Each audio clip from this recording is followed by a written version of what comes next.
All right, we are live. This is session 14 of our Storm King's Thunder campaign. I have titled this one Arveiaturace or Iceclaws, which might kind of foreshadow what we will lead into tonight. If you're noticing that I sound a little different and looking a little different, actually, it's because I picked up a new webcam and new mic, so I'm not sure. The guys and girls said I'm sounding normal, but if not, we'll be working on it throughout, trying to get the optimal sound. Other than that, though, we will jump into it, and we will do a brief recap. I don't normally do recaps, but I feel like it's been so long that we can afford to do a little one here. So we'll jump back to a point in Bryn Shanders where they just recently have been attacked by a horde of frost giants, just hurling these giant boulders into the city, wreaking havoc and destroying it. We see the aftermath of the party trying to do what they can to help the destruction that's been done, helping people in any way that they can.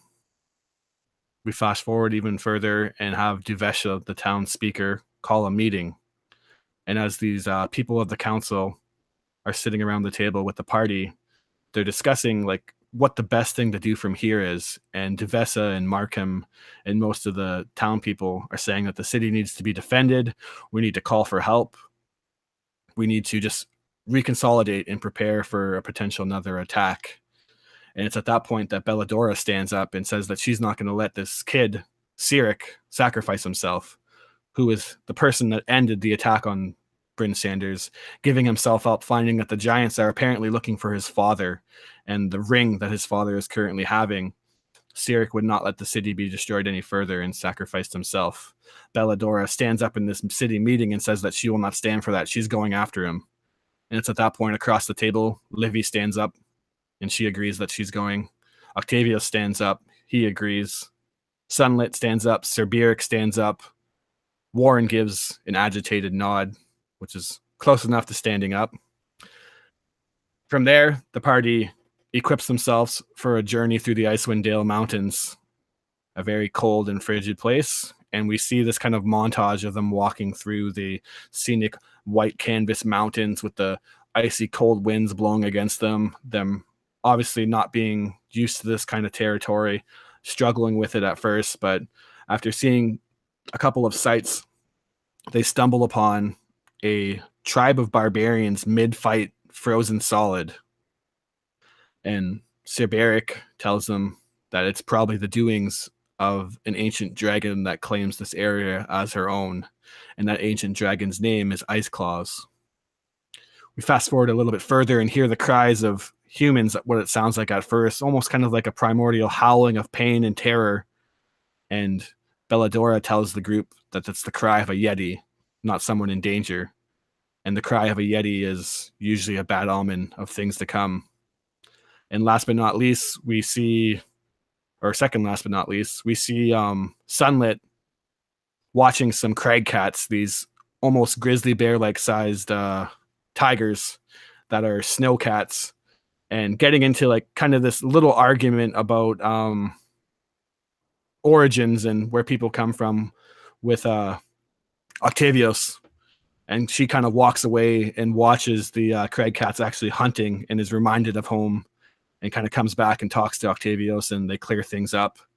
And then the next day, finally, they find the 10 giants that they've been tracking, and they find that they've made camp in this big kind of valley.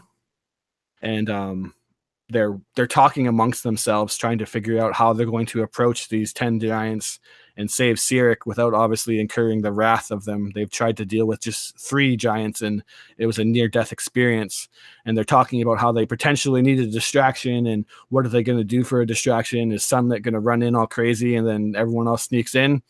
And it's at that point over the mountaintop that we hear this bone-curdling roar of a creature that just echoes across the entire landscape, and landing on top of the mountain to their north is this absolutely enormous ancient white dragon.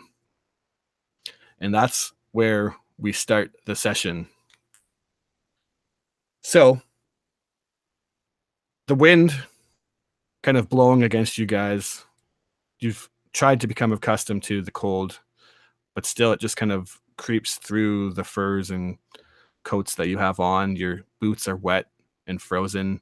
You have ice chunks kind of hanging off your furs and your actual fur in the case of Sunlit, and your wolf pelts and whatnot that you're wearing yourselves.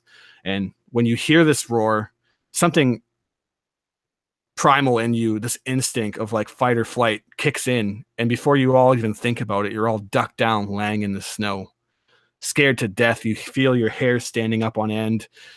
Some of you almost pee yourselves in instinct, and as you look, you just see the presence of this ancient white dragon that somehow seems to even rival the size of this massive mountain. It sits there, and it makes the mountain itself almost look that much smaller.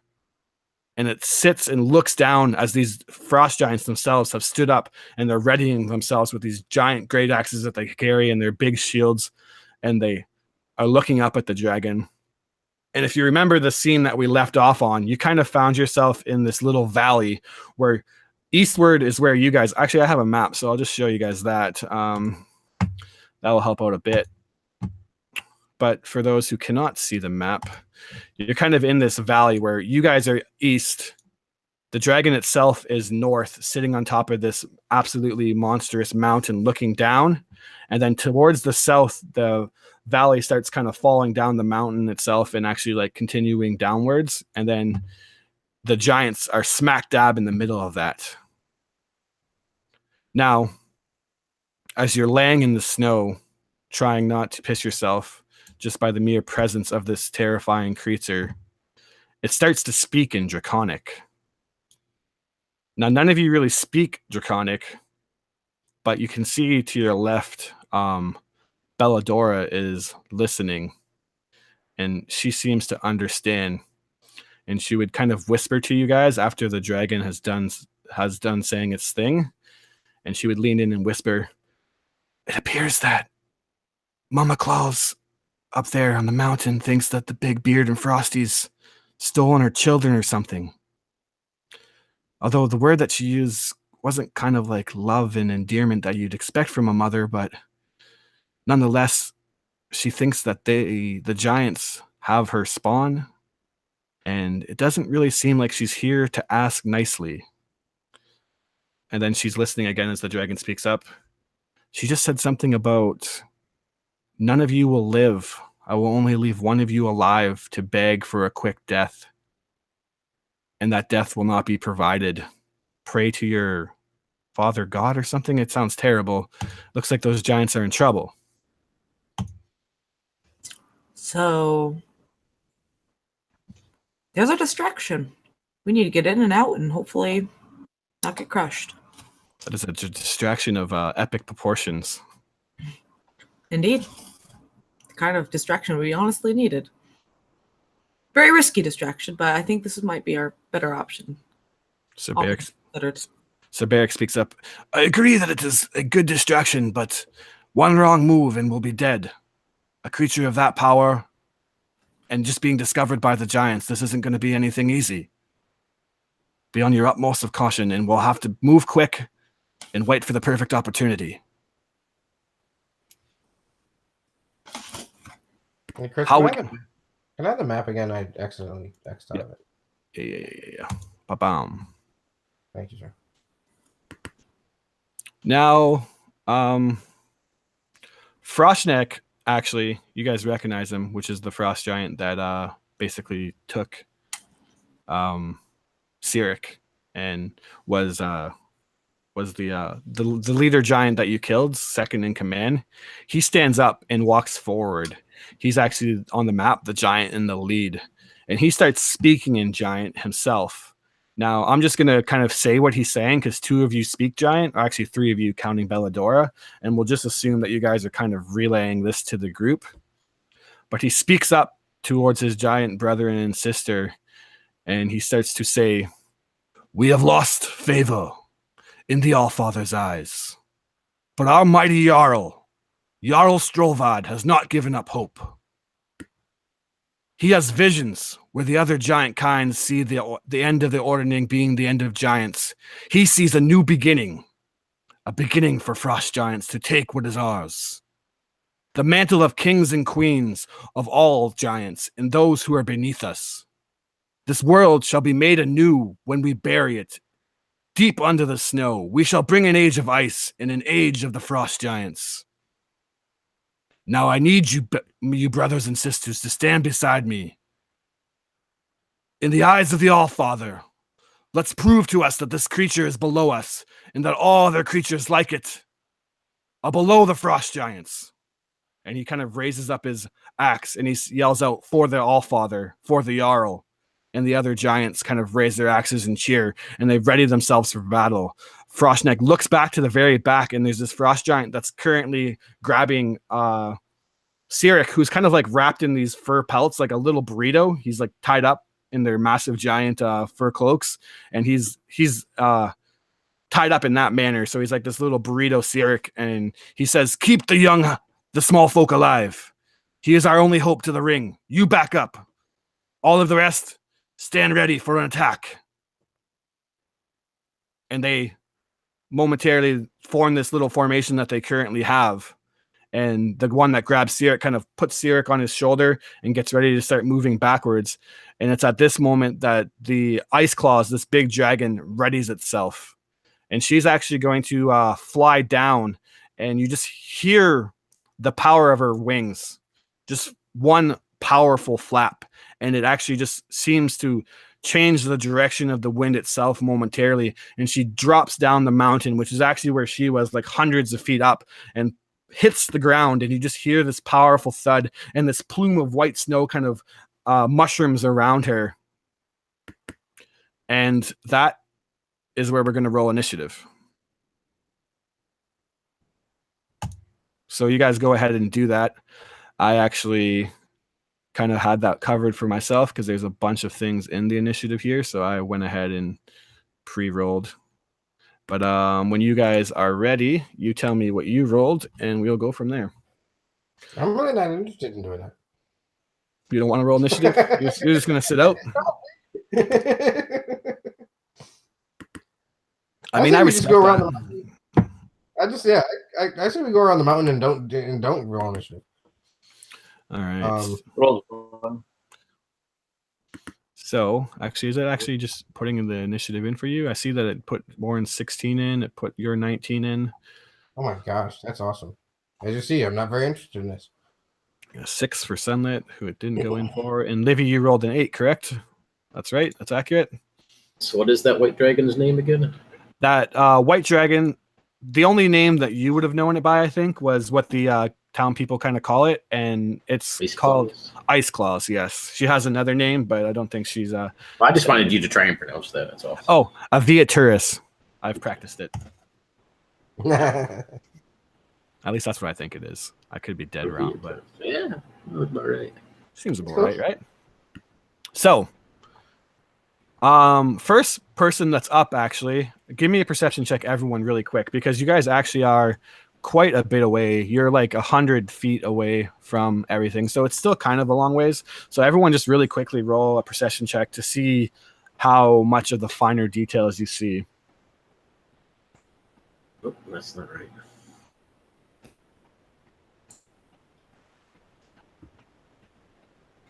All right, so Octavios definitely sees it. Assuming Sunlight does as well. I'm just going to say that Livy's focus is more on paying attention to where Sirik is at, and so... Yeah, so... that's actually what your attention is drawn to, although you don't see it. Maybe you're paying attention to Sirik, but when just the power of the dragon landing, your eyes just momentarily like are almost forced to look that way, so you don't see it. But what Sunlit and Octavios see is Sirik has like this little knife in his hand, and he's trying to cut himself out. And not doing too well is the moral of the story. He rolled pretty terribly. Now, interestingly enough, I didn't expect that, but Octavios, your next act. You rolled really high. Octavius just will take in the surroundings, and he'll ready an aid spell pointed at Sirik just in case he needs it. But he doesn't really know how to handle the situation yet. Yeah, so you're just kind of buying your time. Now, Aid only has a range of 30. So unless he comes considerably closer to the direction, then you won't be able to How cast far, it. how far would you say that we are away up the mountain and everything else? I'm just going to say that what the map says, it's just the easiest, is 120 feet away from Syracuse. Okay, fair enough. I'll ready a rush in then. How about that? What's that? Ready to rush in? Can I do that? Yep, you can like ready. So like basically your action is if something goes down that you want to run in, you can start running. I'm good with that. Yeah, I'll just start Cool. getting closer to this. All right. Now, interestingly enough, now that your turn's kind of passed, God damn it. Let me fix that. I went too far. Oh, no, I didn't. The giant that has Sirik is unaware, it seems, that he's trying to cut himself out. But maybe that's because he's doing such a terrible job at cutting himself out. And he is going to grab Sirik and start heading off towards you guys more than anything. There's like these trees towards the southeast that he seems to be heading. And he just grabs Sirik and starts to run. And he's looking back to see what's going on occasionally. So he doesn't even seem to be that aware to you guys at all. Would that count as something? Yeah, if you wanted to start running in, he's still 70 feet away from you. But if you want that to trigger, then... I'd like to start running to cut him off. That's about it. Okay. Now, are you gonna just like straight up do it, or are you gonna try to do it stealthy? To do it. No, I'll probably just straight up do it. Okay. Go ahead and try to do it stealthy if you want. Okay, hold on. Yep, no worries. I'll try. Why not? Well, I don't know why I did that like that, but You got my disadvantage because you have heavy armor on. So, yeah, you kind of like triple over yourself momentarily and roll in the snow, but then pick yourself up, and it just gives you momentum. So you can move your full 30 feet if you want. And then while you're doing that, you don't have to necessarily like worry about being exact. This map is just kind of more for reference to paint the picture than anything for you guys. But next up is Arveiaturace. What is this big ring here? Big ring as in like the half U or whatever. Yeah. That is kind of like, so the north is like basically a straight up mountain that the map doesn't show. So where the dragon was is like actually a mountain peak, but the thing that you guys are on kind of signifies like a gradual embankment down into a valley. So Wait, how far down is that? It's not like a climb or anything. It's just like a gradual embankment downwards. So like if you're not careful, you maybe start to slide, but it's not steep enough to like have to climb. I know the map isn't perfect, but it's the closest thing I could find. No, it's okay. Yeah. So with Arveiaturace or Iceclaws' turn to now be up, she lands into the snow again and starts speaking profanities in Draconic. And then there's this moment where you kind of see in all the action movies and whatnot where time itself kind of stands still. And we'll say that Warrendell is kind of looking at it. And as you do feel like this time start to slow down, you feel your breath go out into the air. And the temperature just seems to plummet in coldness at like a rapid rate. And as you breathe out slowly, you just see the air itself start to crystallize. And instead of like this cold mist, you almost see your breath start to freeze. Like there's these teardrops that are going down your face and they actually freeze on your cheek itself. And you just look at the dragon and it just takes this massive breath inward, inhaling. And you see what looks like a blizzard of like just horrendous proportions gathering in its mouth, and in a 90-foot cone it just unleashes icy fury on all of these giants. Now if I did this right, it's going to make them save automatically and make my life so much easier, and I think it did. Perfect. All right. And with that being said, it looks like all that damage was dished out properly. Not properly, of course. All right. Why did that not work for me? Anyways, though, I will move forward with that because Warrendel's up next, and I will figure that out while he's doing his turn. That's annoying that didn't work. Well, mine's easy. Seeing Octavius take off, Warndell look over at you. Sunlit. Livy. Belladora. I'm just taking a move action and following. I'm not doing it stealthy or nothing. I'm just moving along with Octavius. I don't plan on getting close, but I don't know if I can actually move my character on the map. Should be able to, but let me know if you can't. Maybe. Oh, yeah. Okay. Maybe that's why I did it, actually. All right, let's try that again. That's cool. Okay. Yeah. I'm just moving, so. And this time, of course not. Oh, interesting. That's why I'm dummy. So, as you move forward, you just see this icy blast of snow and blizzard, and you remember momentarily seeing the barbarians frozen to death, and it actually like whiteout conditions in front of you. It changes the weather in this area abruptly, and just this blizzard-like storm blows in from the dragon's mouth. But as it begins to clear and whatnot, you see the frost giants all standing there. They have ice all kind of like encased around their arms. They have like this huge bluff of like icy snow blowing up them that's made this makeshift wall. But none of them have taken any damage at all, as frost giants are obviously pretty good at fighting frost-like creatures. And then they charge and yell for the Allfather again. And Frostneck first is the one to move up, and he engages the creature with his great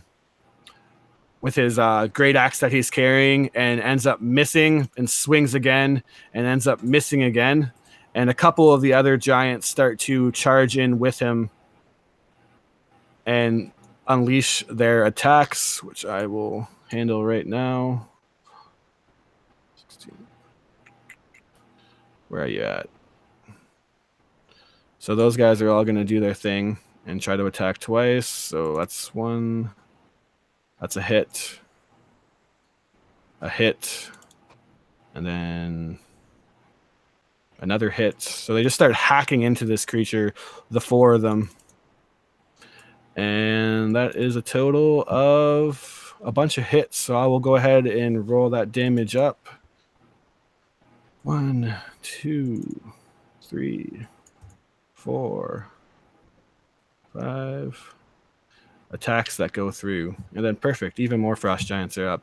These guys are going to form a back line. And what they do is they start pounding into the ground and ripping out these huge chunks of ice. And they're going to start throwing that at the frost giant, or not the frost giant, the dragon themselves. A rock hurls through, slamming into him. Another one misses as the dragon bats it away with its wing. Another rock comes by, and the dragon just kind of whips it with its tail, shattering it. But as that's happening, another rock comes through and hits it once more. So a total of 2 more rocks hit it. And just absolute chaos starts to break out around these monstrosity of creatures. 10 giants versus this ancient dragon. The earth itself is beginning to shake as these creatures engage in battle, and that puts us up to Livy, who is next. Excellent. She is going to be taken off after Warndell and Tivius, just because, yeah, giant with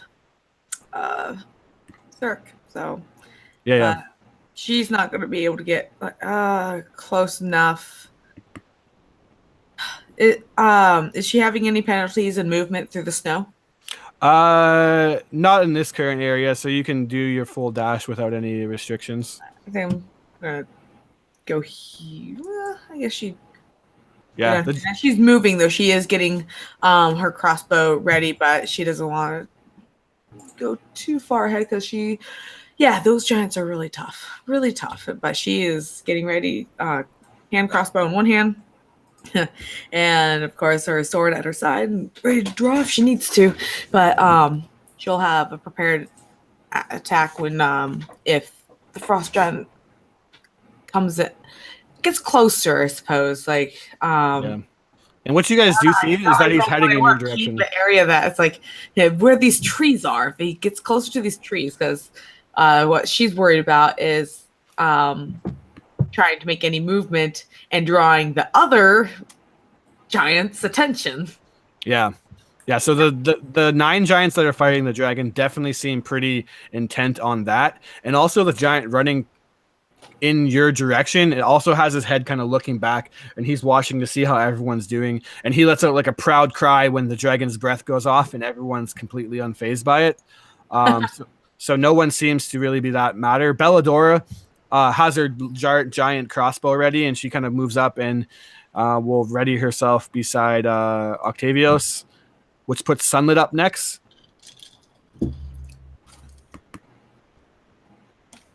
Okay. Wonderful. Try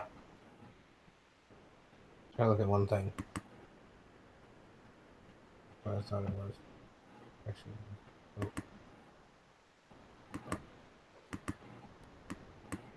I'm not doing what I'm telling you. Anyways, my speed is 40 actually, not 30. Because of unarmored movement. Yep. So that means in essence I could dash, which would make it 80, and then I can use the cat thing, which would make it to 160 feet. Because it doubles my movement. So you're moving fast. Moral of the story is if you want to, you can make it to that giant, no problem. Yeah, I know. Which is a terrible idea. But okay. Now here's another question. How do you target the thing again? I just don't remember how to do that. So if you have the map open, if you hold down control and click on him, it should target it for you. Control of that? Okay.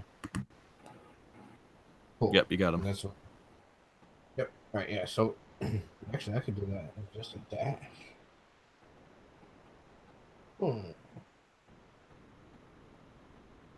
What is this mound of snow over here, and how large is that? The mound of snows are actually just trees. Oh, these are just trees? Yeah, and it's not like 3 big trees. It's just like a outcropping of trees. Outcropping of trees.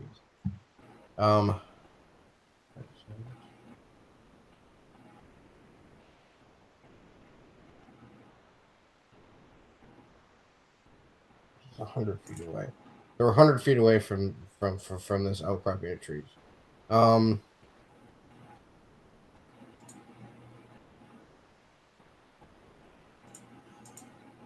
not going to use my doubling of speed. I'm going to move over here with my friends. I am going to roll stealth to do that. Maybe because she feels like she's all covered in snow. That might not be a bad idea. She's going to use that to her advantage. Yep. We'll do that. And then...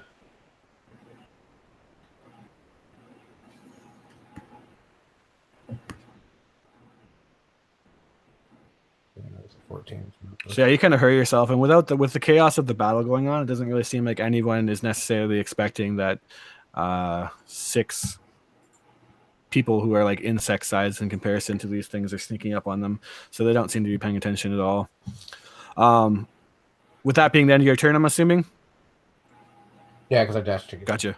Then that puts up Sir Barrick, and he also just kind of follows the group and readies himself, kind of like hunkering down on his knees. He pulls out a weapon and just looks to everyone, giving like an anxious nod, like, are we ready to do this?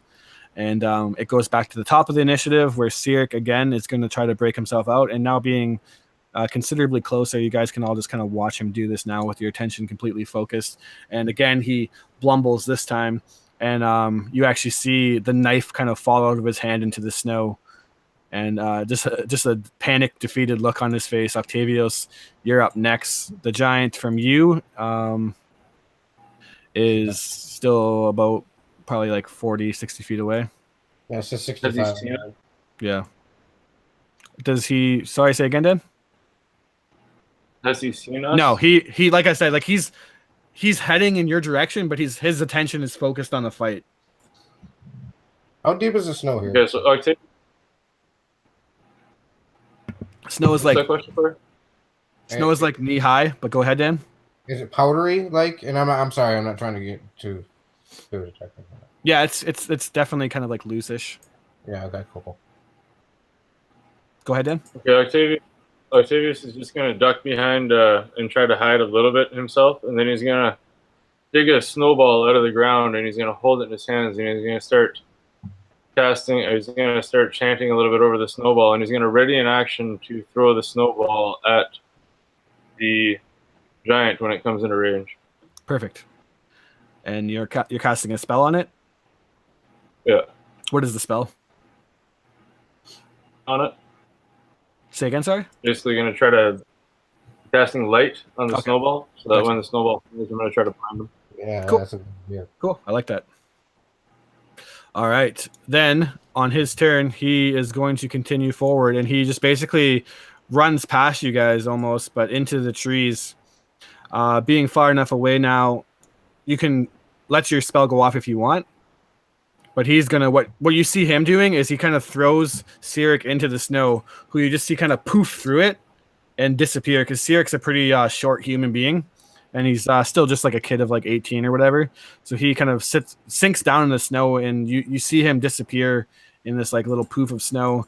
And if you're watching what the giant is doing, he is like punching down and hacking out a rock, and it looks like he is going to try to throw a rock at the giant himself. But if anyone wants to if you want to do that light spell first, you can, or you can let him throw his rock at the dragon first. Can I wait until he has the rock above his head and then throw the light spell at him so that he hopefully drops the rock on his head and knocks himself out? I mean, that's definitely a potential, but we go. You can try. Slim, eh? Yeah, I'll wait to see if he ignores us. If he doesn't ignore us though, and he's looking. Yeah, he has no clue you guys are there. He's not even looking, basically. So like, as long as you guys aren't like standing there and like, hey, giant, we're right here. He's not going to be looking. He's focused on the ancient dragon. I'll wait to see if he runs back to the group. All right. Then what he does is we'll throw a rock. Now it is at disadvantage for him because that's 135 feet throw. So he misses the rock. He just kind of hucks it and it barrels it. He overthrows it, but it still misses the dragon nonetheless, which puts Arveiaturace actually up. That's interesting. And what I'm going to need from everybody right now is where is it? I believe it's a wisdom save. Yeah, it is a wisdom save.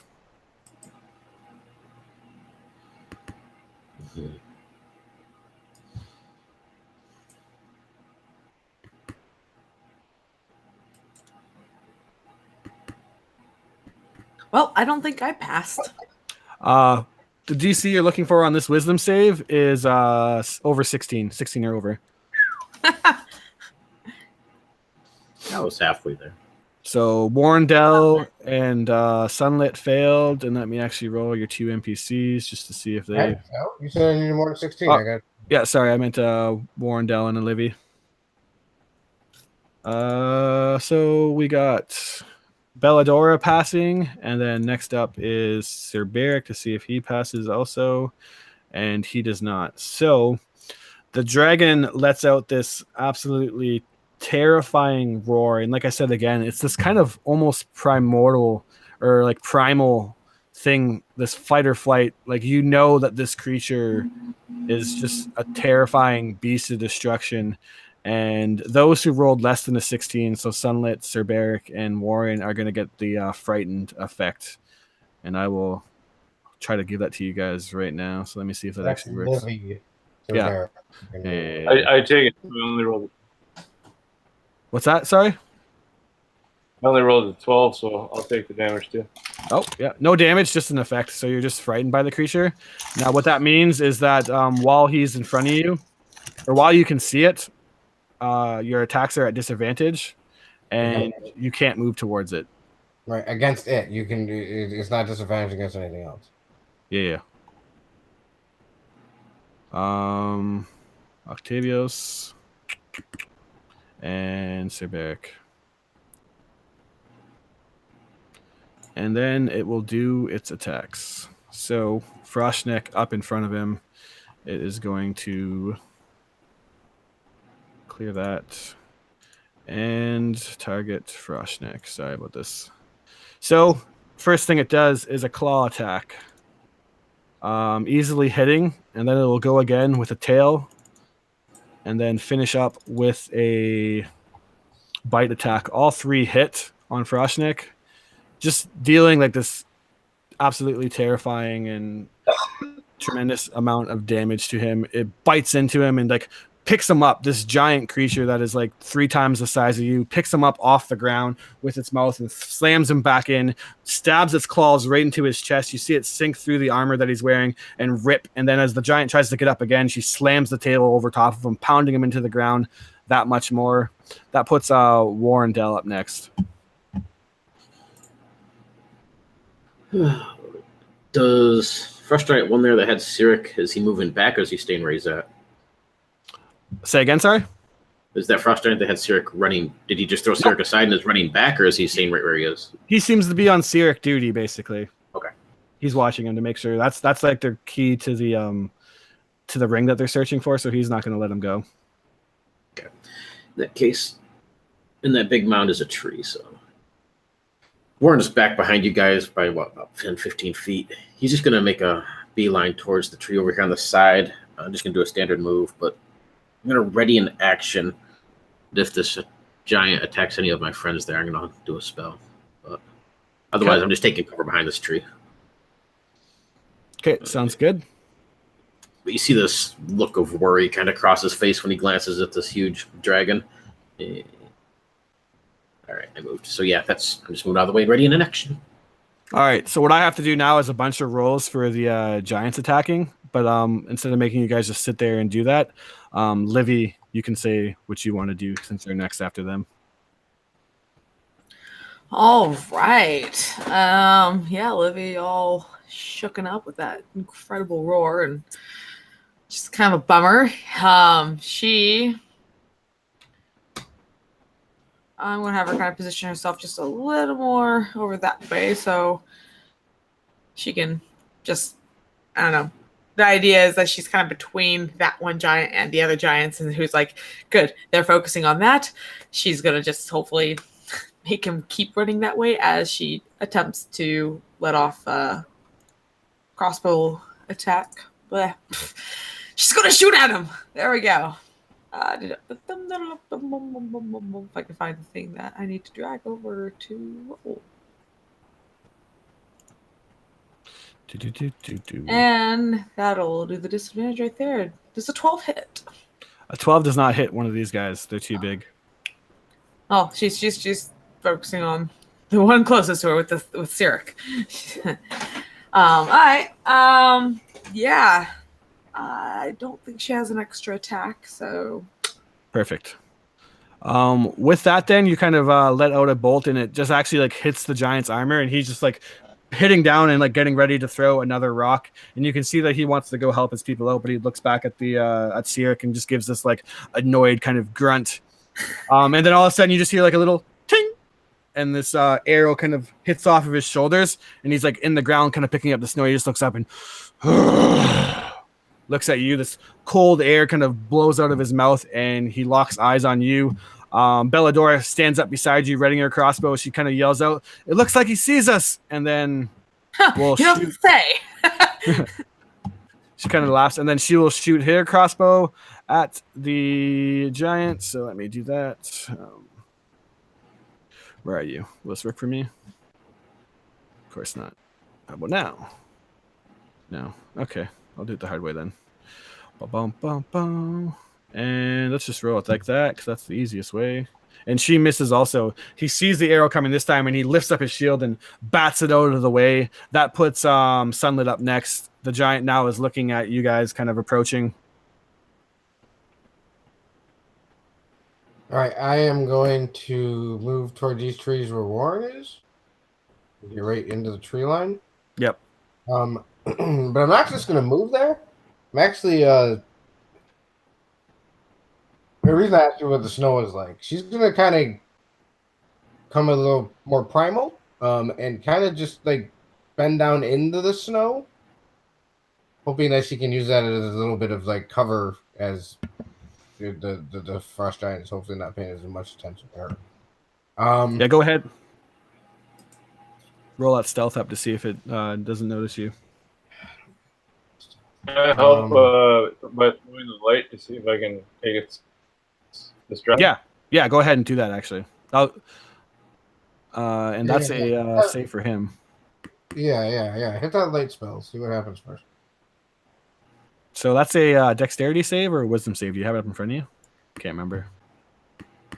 The light spell, yeah, I do. Here. I'm just gonna say it's a wisdom unless you say otherwise in a couple seconds. So that's what makes sense to me. And he rolled a nat 1 anyway, so don't even bother. He fails. Okay, so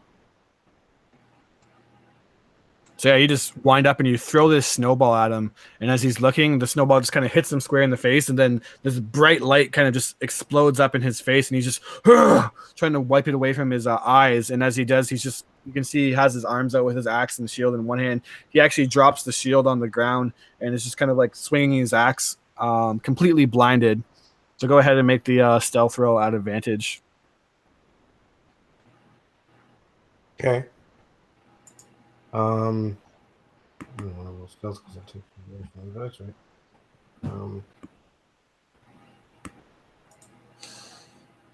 Yeah. I'm not rolling the second one. Because it doesn't really matter. Yep. All right. So when she gets over to this tree line area, can she see Warren through the trees, like behind her? Yeah, I'll say he can. She just looks back. She gets herself kind of hunkered in there so that she feels like she's camouflaged pretty well. And I think I may end my turn there. But because I used that action to stealth, so I don't really have anything else I can do. Yeah, but she's in there. She doesn't. I'm assuming the frost giant doesn't have any idea. What does now that she's almost the closest person to the frost giant? Can I roll perception to see how Cyric looks? Like, is he Yeah, go ahead. Huh. Let me know what you roll. Well, I guess I'll see. Yeah, you'll see it as long as fantasy grounds let me change from the map to the freaking back to my character sheet. Come on, it's okay. Anytime you want, let me do that. Come on. There we go. I don't want this to be really high. 12. Yeah, so you see where the little hole in the snow is, but you can't actually see Cyric himself. He's actually still like kind of the snow is deep enough where he's sunk in it. You can clearly see where it is, and you see thrashing around, I guess, but you don't see his current state. All right, yeah. So, all right. So Good. I'm gonna do this. No, because I rolled such a high stealth. I think I'm going to no, I can't do that because I already made an action. All right, no, that's it because I made an action, so it's not a problem. All right. Sir Barakin is kind of heavy armor, kind of charges up, and he just yells out, "Fortier!" and pulls out this big heavy crossbow. Poof! Hits it in his hands, lines it up, and he'll shoot. And he misses. And Cyric is back up. Let's see if he can finally cut himself out. Or I guess he doesn't have a knife anymore. So yeah, you guys see what looks like Cyric just kind of rolling now. He's just like this little burrito kid that's starting to roll down the hill away from the giant. But as he does so, he's prone and his movement isn't very good. So he just kind of rolls like maybe 10 feet away. And you just see like this wolf pelt of like carpet rolled up, just thrashing down the hill. Octavius, you're now up. Octavius is back to the crag. He'll continue to move slowly down the Frost Giant now saying, "Bastard, you come and get me. Look, I'm all shiny, you stupid idiot." And he will actually pull out his crossbow. And he will fire a crossbow at the giant. Give me a second to do so.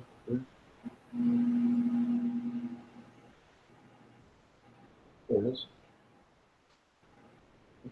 Bam. Just rolled there. A tragic miss. Yeah, and then he'll just continue to taunt. Hopefully, get the Frost Giant's attention towards him. Sounds good. So yeah, you shoot, and what it does is it hits them. But the Frost Giants, they have this kind of big patchwork armor that they've made out of bones and kind of trinkets of their enemies and stuff. So it's actually kind of hard to like hit their flesh because you hit the armor itself and it ricochets off the giant.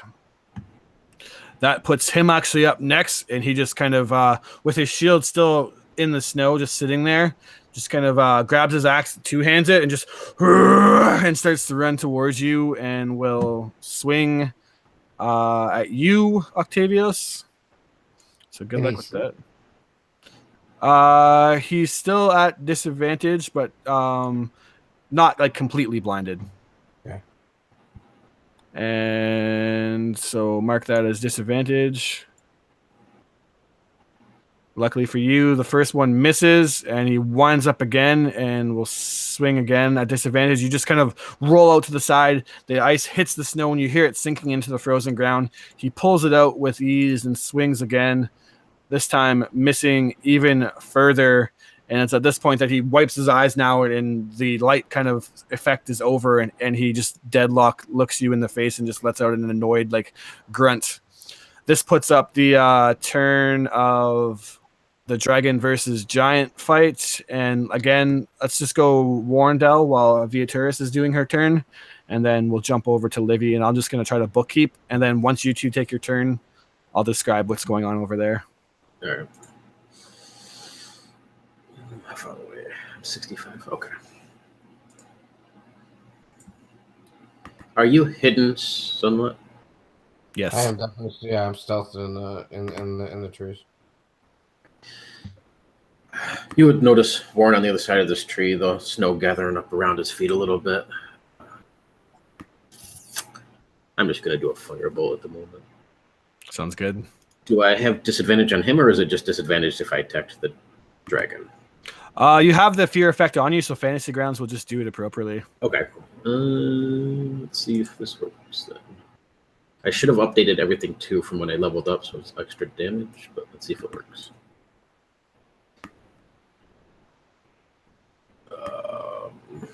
I'm assuming not. Yeah, 11. No, that's a miss. Yep. That is a miss for sure. Go ahead and make your wisdom save though, because you get to try to get that off you anyways at the end of each turn. And same with you, Dan. I forgot to, or did you do your turn yet? Yeah, you did your turn. Do your wisdom save to see if you get the frightened effect off you. 16 is still what you need to roll. Otherwise, I'm not going to do max. Neither one of you get it off, unfortunately. All right, so you step forth and you just hand out, shoot off a firebolt. The giant bats it away with his axe and just focuses on Octavius again, kind of having him pinned. He's kind of like stepping forward, trying to stomp on him. The firebolt doesn't have much effect. To which, to narrate Arveiaturace's turn, she lunges in, and Frostneg is getting ready to just swing at her and just claws him right in half. He falls to the ground, cut in two, and then she proceeds to just smash and claw and bite into another giant, taking him down too. Go ahead, Livy, while the frost giants retaliate. Sure thing. Great. Giant right there.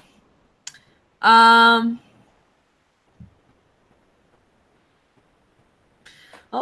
she's going to try. She can maneuver around, right? With as long as she stays within range, she won't generate attack of opportunity. Yes, correct. Like if I have her move here, for example. Yeah, that's fine as long as you're in his radius. Yep, awesome. Because she's wanting to kind of keep an eye out. There goes Sirik, and this guy totally can see me. So let's forget the crossbow and let's grab the pulls out the rapier in the hopes of maybe she'll be able to actually land some. Did it go through? No, it did not. Let's try it again. Roll. There we go. Yeah. She fumbles. The rolls are on your guys' side today. Well, we're only scared, just a little. Olivia's just gonna kind of let. I don't know how you want to handle the one, but I'm just thinking that as she goes to pull it out, she just ends up dropping it. Yeah, it kind of just skitters down the snow, but you have your movement and whatnot that you can just kind of chase after it, pick it up. She'll just summon it to her hand when she's ready for it. She's and sword. There we go. Okay, should have done that in the first place, but whatever. Yeah, that's all she can do because she really doesn't want this thing to potentially hit her. Gotcha. But it's probably going to hit her anyways. If I run away, he'll hit me. If I stay, he'll hit me. Well, here's hoping I can at least dodge it. But anyways. Yep, absolutely. All right, so to narrate the other half of the giant fight, Arveiaturace starts using her legendary actions this time, and she lets out this powerful wing attack that knocks several of the giants kind of prone, and then goes around and starts smashing them with their wings, injuring them badly. The giants kind of stand back up, and at this point, the rest of them are going to abandon the rock throwing and just kind of pile in on her. She's flown up in the air, though, at one point, and kind of now high above. And that puts Belladora up, who will strike at the giant again. She readies up another one of her crossbows and shoots, rolling a natural 20. This is one of those specialty bolts that she has, so you see her just sink her massive crossbow into the ground. You hear it crunch through the ice itself. She gives it a tug to see if it is snug, and then starts tying up the rope to her kind of like wrist or whatever, and then you see it sink into the giant's arm, and there's just this tension of the rope kind of pull, and then she releases the mechanism and starts soaring towards him, also dealing 14 damage with the crossbolt. And now Belladora is in melee with the giant. Go ahead, Sunlit. Wicked. And right, sorry to cut you off, but did you roll your wisdom save, Livy? You're on mute, so I'll just get back to you. Go ahead, Corey. All right, so this giant doesn't know I'm here at all. Nope. Okay. So I'm going to use my ability at this point now. I am going to run, and I've counted it out. I'm going to run over here, and I'm going to grab Sirik. Okay. I'm 6'3" and enormous compared to this kid. I'm assuming I can move freely with him. Yep, you're fine. Okay. I'm going to move all the way back over to here. Then put him down next to Warren. Yep. Works for me. And I look at Warrendale and I go, please keep an eye on the kid. The giant doesn't know that I did this. So they're dumb anyways. I'll be right back. And she moves back to the front here, which is still within the amount of movement I can do. And she's still within this tree line where he doesn't know that she exists. Gotcha. All right. Sir Barrick, seeing everybody else kind of charging in now, lets out another for justice for Tia. Charges in with his maul, pulls it out, and will start to swing away. He hits and does some damage to him, and I will remember to roll his wisdom save both times now since I forgot the other time. But both fail. Wow, these wisdom saves are terrible. But nonetheless, he charges in, poof, right into the giant shin. He lets out a roar of pain and then readies up again and swings. And then that puts us to the top of the initiative where it's Sirik, and you basically just come running through the snow stealth. Like I imagine you're almost kind of like running on fours just to get like super speed. You Exactly. pick him up in the snow and then dart away, and he's just like, get away, Sunlit, what the? And then puts him down. He looks over to Warrendale. Warren, what the? Get me out of this. Shut the hell up, boy. Stay here, boy. And he's wrapped in the fur pelt, so he's just like this carpet stuck in there, and he's just like, I can't stand up. Cut me out of this stupid thing. Do you mind if I've drawn my new weapon and cut him out of that? Yeah, go ahead. Yeah, I'll just say you even cut him out. So okay. You cut him out, and then he doesn't have any weapons on him. The giants took that away. I'm ready to fight. Give me something. No, stay here. Just looks at you, kind of like, but I want to help. You can help the most by not being captured again, young man. Please stay here. And she's becoming softer. She almost sounded like like she has. Yeah. She's been very forceful and very much. You dart away, going to the tree lines as he stays there, and he just looks over to Warrendale and he says, I wasn't captured, I surrendered, but whatever. Do you got anything for me to fight with? Shut up, boy. Just wait. Okay.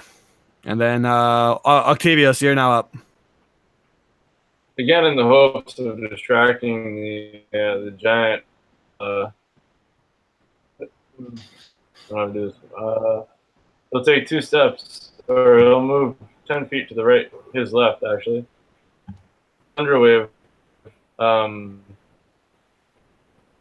to run through the rest of his group and trying to blast it in the face of the giant so that it confused the group a second or two to get out of the way. Okay. Was that a thunder wave? Sorry, or no? You're rolling it. Gotcha. That's definitely a hit.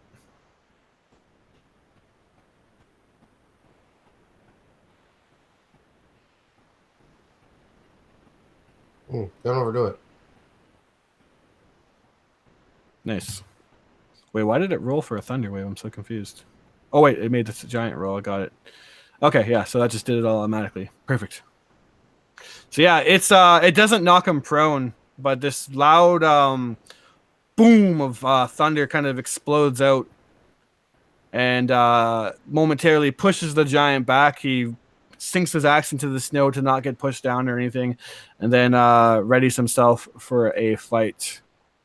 Even with Bellador's rope wrapped around the bottom of his knee? Yes, even with. Okay. And from there, he has Bellador on him. Sir Beric slamming at his feet. Livy just kind of at his feet, also stabbing and shooting. And then a thunder wave just popping off from Octavius. He's just going to kind of just give this like spinning attack. Now he can't obviously do that, but in the flavor of things, he's just kind of swinging around. First attack he's going to do is try to get Bellador off him because it's quite annoying. This arrow is just sunk into his thing, and she's using like a little knife to like kind of stab into him and climb. So that's going to be his first attack on her, but he misses, and then he's just going to do this like kicking attack at I guess you're not. Did you mean to go in range with him, Octavius, or did you mean to like stay out of his range? I didn't want to hit anybody else with the thunder wave.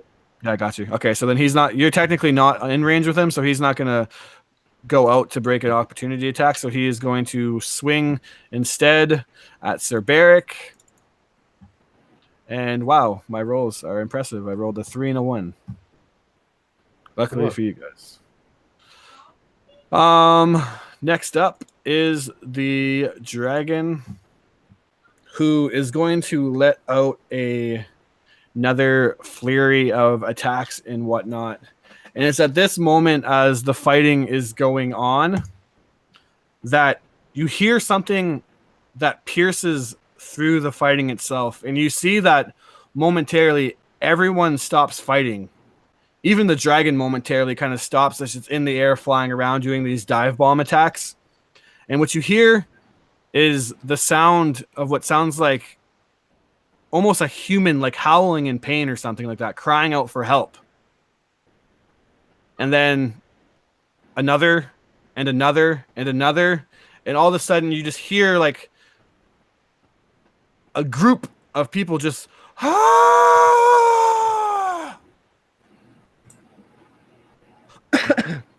sorry, and Sir Barrick kind of in the fray of things, the giant snaps out of it, the dragon snaps out of it, and they start to fight again.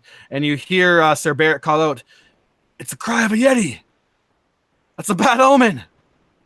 And then the dragon again, just a powerful wing attack, and lets out another powerful cold breath as she's recharged her breath attack. And you just feel the temperature again just drop a couple of degrees, and it pounds into the ground and starts to shake the earth itself. And then as that's going on, again, a sound over the yetis, over the fight itself, you feel the ground begin to shake and crack. And it's almost as if the mountain itself begins to move. And you look high above through this chaos and fighting and the clashing of steel and crunching of bones and cries of battle. And you look to the mountain to your north and you see this tsunami-like white barrier that is just plummeting towards you guys. And it encompasses your entire horizon. This wave-like of ice and snow and rock is plummeting towards you at a pace that is frightening. An avalanche has begun to descend upon you guys. The dragon does not seem to care and goes into an attack, taking out another giant. Warrendell, you're now up. Who's in combat with the giant? See Belladora, Cyric, and... Everybody but you and Sunlit and Cyric. So Cyric, Sunlit, you not in combat. I'm not in combat. Oh yeah, sorry. Technically, Octavio's not in combat. He's just enough out.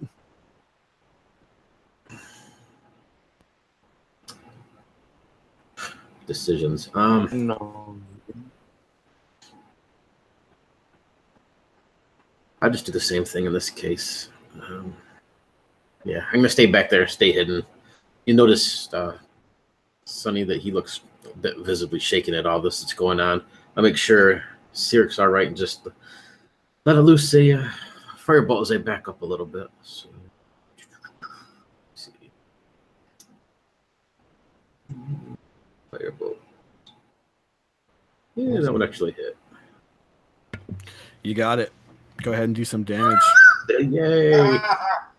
Don't overdo it, man. You're doing too much. Visibly pissed off, he lets out this burst, and it's just a little of a flame. But I'm gonna grab Cyric and back up a little bit, and I'll move my guy here just a sec, so Livy can go, or whoever's up after me. All right. Do your wisdom save to see if you can shake off that fear. Probably not. Nope. Nope, still feared. All right. As the avalanche starts to plummet towards all of you in this valley, the frost giants, some of them, what are they going to do? They're going to, with the dragon now in the air, kind of doing these dive bomb tactics, is going to throw some more rocks. So go ahead, Livy, as they do that.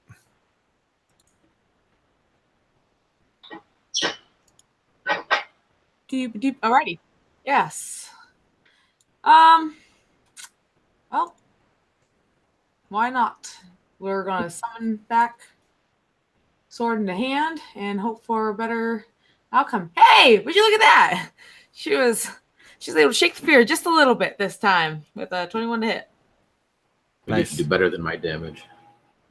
And let's see just how great.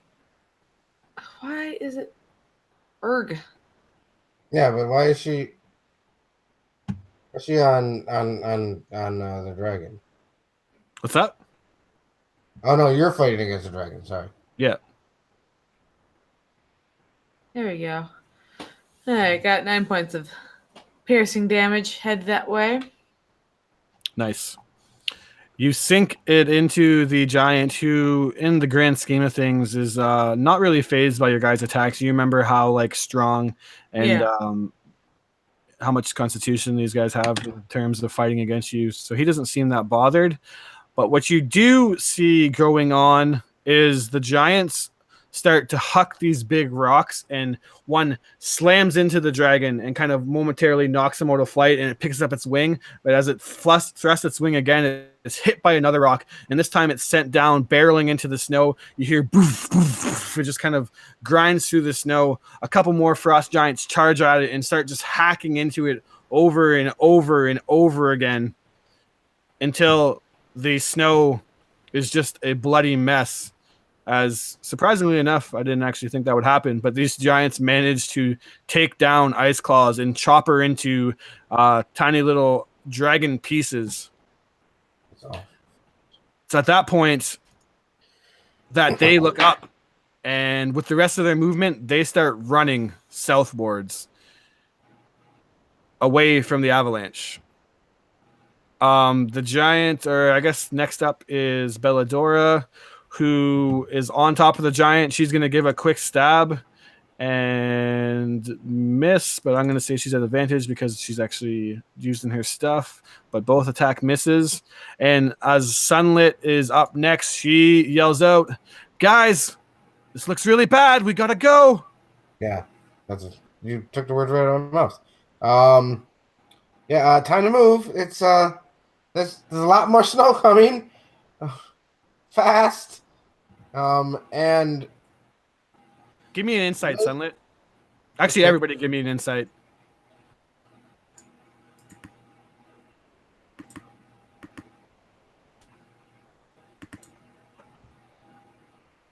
I'll even give Sir Barrick just in case no one hits it. But it looks like Octavios, the bookworm. Are we still frightened if the dragon's dying? Yeah, take that off, actually. You're right.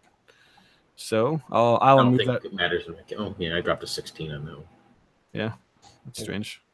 But I got 19, so I'm gonna remove. Go ahead and you dropped a 16. Okay, that's good. Effect. Fear's over for you. Fear's over for Octavios. Already did. And fear is over for Barrick. All right. So anyone rolling higher than a 15 would be able to, just by watching the avalanche come, know that it is moving at a pace that is significantly faster than you. okay. You look around and you know that, like, to even just go like east or west, so just try to like run around it, is going to be near impossible. Sunlit. What do you want to do? Actually, we'll see what you guys come up with first before I start throwing you bones. Yeah, no, that's all right. So it looks like there's 3 different sizes of tree outcroppings here, right? Yeah, but it's just basically a forest. It is a forest right here. Kind of like there's about maybe 20 trees of different sizes for sure. Okay. Is there any that are certainly? Is there like a bunch of massive ones? You know what I mean? Yeah, there's like massive in what sense? It's just really big fucking trees. You know what I mean? I don't know. Massive as in they're not going to get bowled over by this avalanche? No, definitely not. Okay. Not those kind of trees. Okay. Wonderful. Are we still in initiative, or would I have time to say something? Yeah, you guys can free talk among yourselves anyways. Since you're next to me, Sonny, Warren will point towards the ledge. Get to the ledge, it'll go over top of us. Get to the waterfall. Go behind it. Won't it just fill in? It'll bury us. Belladora yells out. Yeah, I think it will just fill in like a puddle for water. I don't know. And she looks back at the giant, and she's realized she hasn't had a drink in like coming up on what, a week and a half now. Mm-hmm.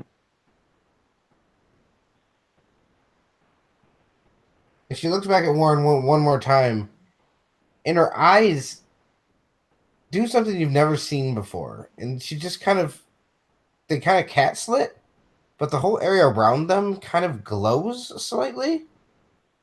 And she looks back at the giant, knowing that if she can distract the giant well enough, maybe her friends can escape from it as we try to run away. And she's going to cast, but it's not really casting. She's going to use an ability that she has now. And she's going to her whole body kind of charges up, and out of her hands comes what us geeks know as like a firebolt or a Kamehameha or something like that. A radiant energy blast comes from her hands, and she shoots it towards Nice. the giant. Shoot on a bright, radiant beam of light. Yes, a bright, radiant beam of light. Beam I'm them. gonna shoot four, and I'm gonna shoot 4 of them at her because we're going to have my 2 attacks, and then I'm going to, because I used that, I'm able to shoot two more times. So yeah, I'm gonna shoot 4 times at him. Go for it. 15's your mark on this bad boy, but Fantasy Grounds will tell you that anyways. Yeah, well, the first one misses by 1. Second one misses again. Wow, good job. Except for I'm not using that. I'm actually really bad at my job.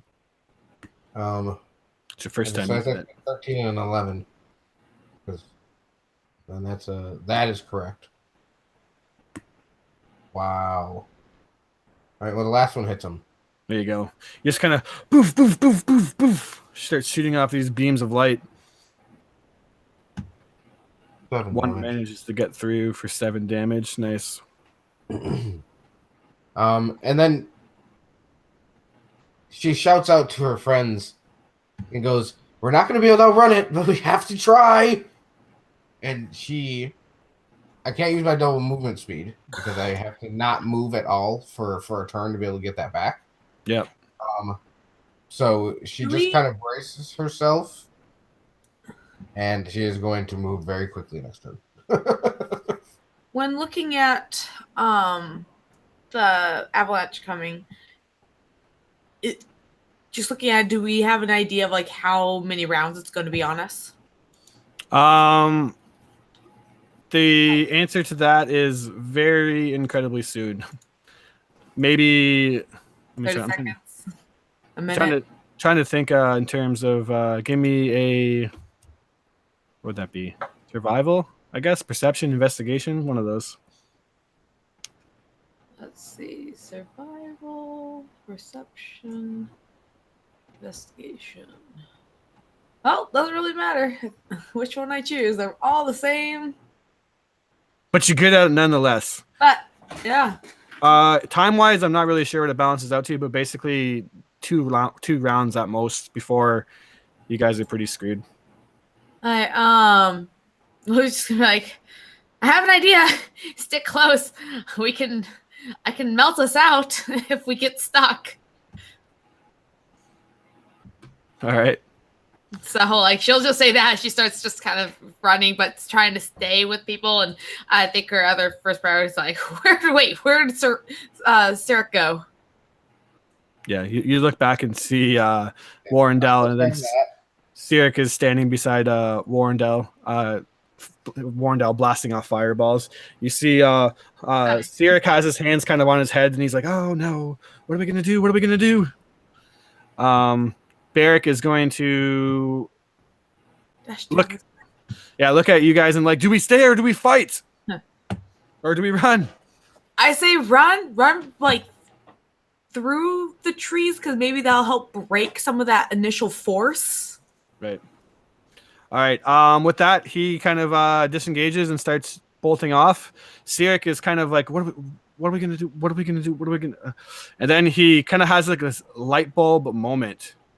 And he looks over at you, Warrendale, and you're just kind of blasting off your energy or whatnot, your fire bolts.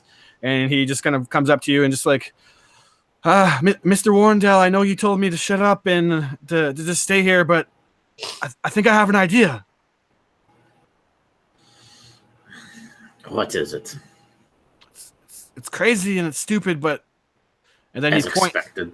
He points, and you see, kind of a little bit in the distance, about 10 feet away from Octavios, is the giant's enormous bowl-like shield, and it's actually just kind of like slowly moving down the snow.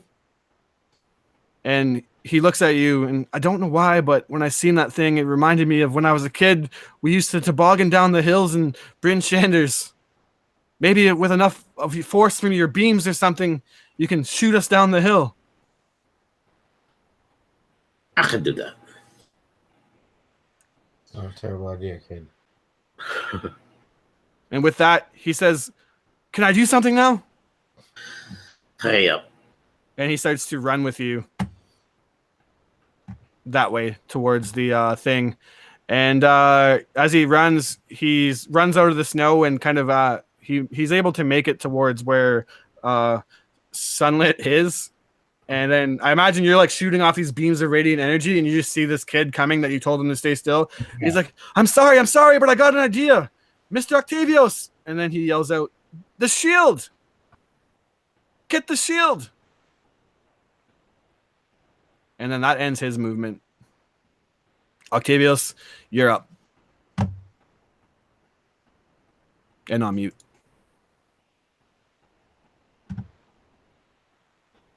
Are you AFK? Mr. Man?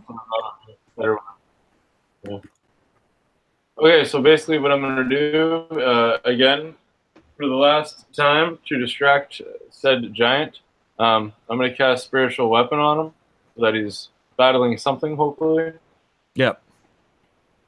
And then I'm going to run for the shield.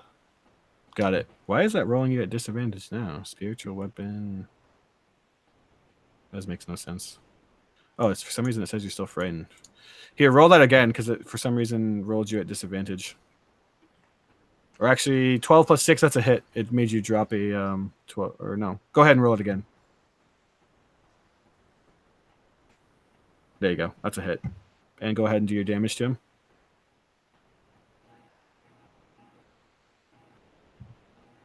All right. So hopefully the sword that I've created will distract the giant enough to try to fight this giant sword that I've emitted. There you go. All right. And is now engaged with him. Yeah, and you run over 10 feet, and you see that the shield is luckily like pretty smooth on the bottom, and even just like not even touching it, it was kind of just like moving down the hill itself. And as you grab it, it's massive in size, right? So it could pretty comfortably fit the group in. You question whether it's going to be a very comfortable or safe ride, but nonetheless, you have it. The frost giant now up. He looks at the impeding avalanche, and then giant just says fuck this and disengages and starts to run. Warndell, you're now up. Just making a move. Where Octavius Ren is the... Yeah, that's where the shield will be. I'll just take a dash then. Gotcha. If the other giants,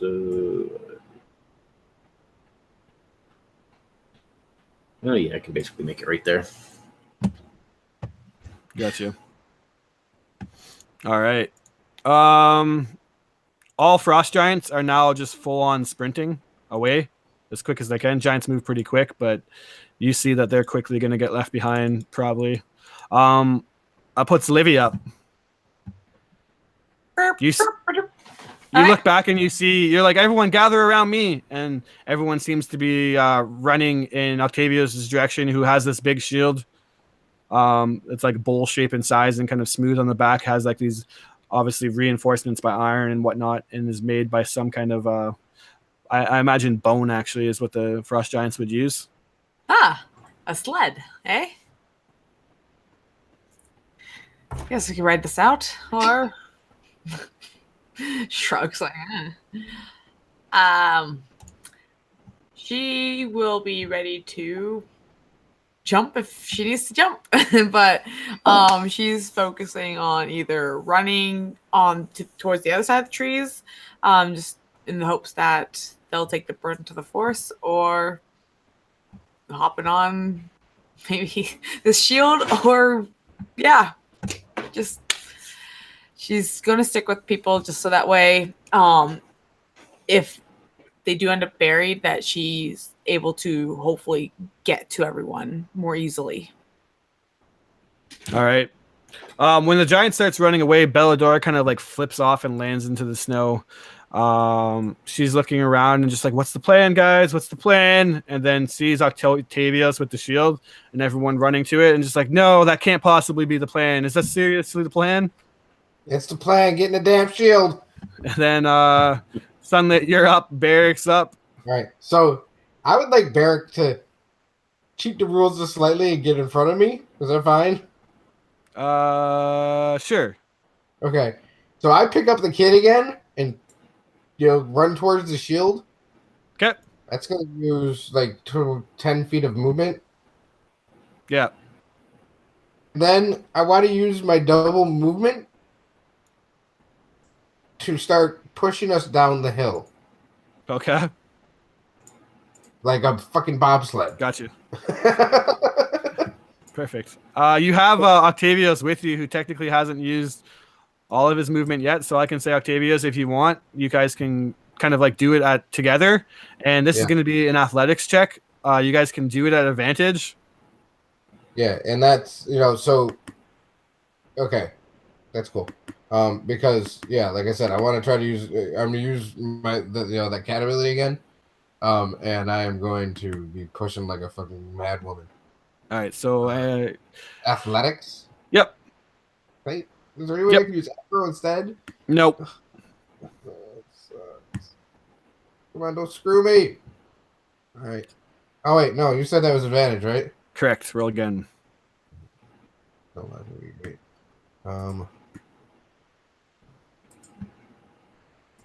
11. So luckily, you're just kind of like slipping through the snow or not, but nonetheless, you're still doing a decent. I'm gonna use my last inspiration. All right, go for it.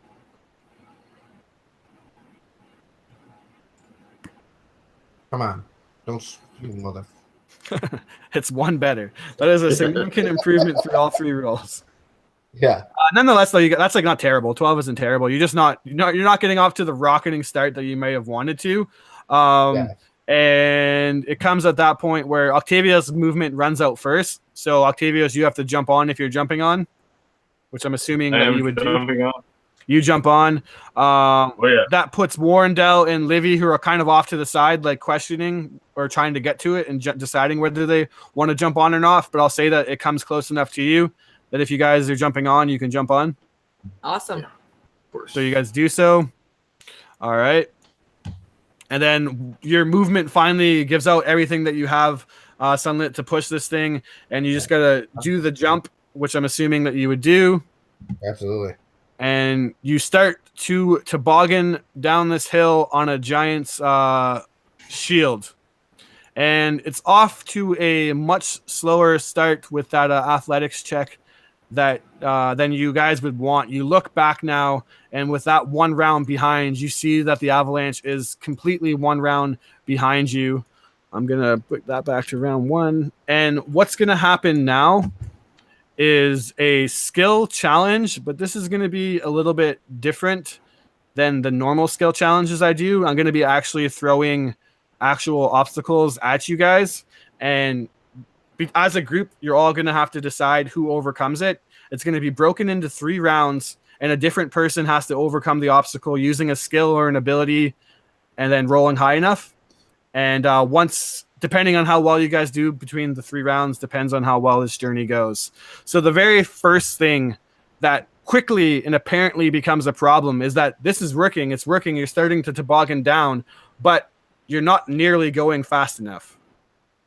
So someone has to think of something to deal with that. And this is kind of like, we're out of initiative now. So if someone has an idea, say like, I got an idea, I want to use this. But again, only one person, or you can only go once around. And it's going to be a check from each of you. I can cover this one. All right. What do you got? So Warren will scoot back on the back of this thing, turn around, facing towards this avalanche. You guys feel this bitter cold drop around you. Your hair stands on the ends of the hedges, or the hairs of your arms stand up a little bit. I'm going to cast Thunder Wave, hoping the pulse of that energy, both hitting the avalanche as well as will throw us forward. All right, so I'm going to say that makes sense to me. That's Arcana. Sound good to you? Sure. Round 1, the DC is 15. Very funny, Mary. I rolling awesome tonight. Beautiful. So I just throw myself forward and, don't do much else apparently. Yeah, so what happens is you do it. Wait, just do you have inspiration? Because we all had tons of it. I don't. I used all mine last session. Okay. Yep. So it goes off and it does rocket you forward, but it does so at such an uncontrolled, chaotic fashion that the next challenge that comes forth is that this shield is just rocketing itself down the hill at an uncontrollable rate. And you guys start to do that thing on a toboggan where you start to spin violently and everyone's hanging on for dear life and just shooting down this hill at an alarming, uncontrolled pace. Who's going to try to get back control of it and how are they going to do so? All right, I got this. I would like to use acrobatics, and she's going to kind of, from being with Ceresa for so long and learning how to make a boat and so on and so forth, she's gonna kind of hang off the edge of it and turn herself into like a boat rudder.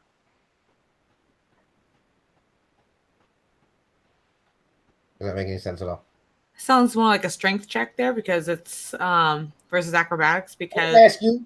I'm sorry, I'm just thinking logically in my head where I'm like, it's not really dexterity, not dodging per se. You're gonna be like hanging on for dear life. Like, yeah, and I totally agree with Mary.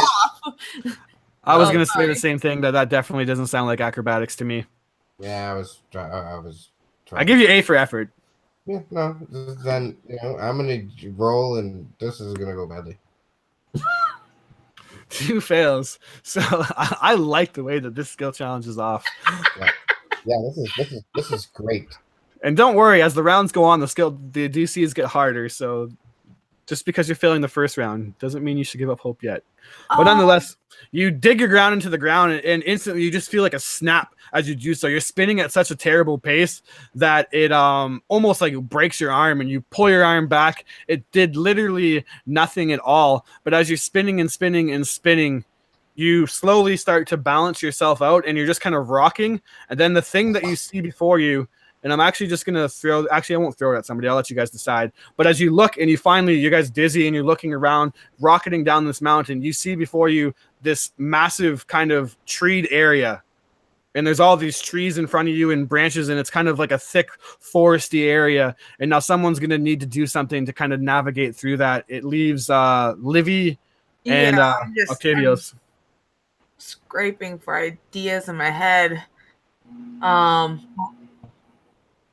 Octavia's got an idea. Go ahead. Orb, but it's like I don't have the component for it.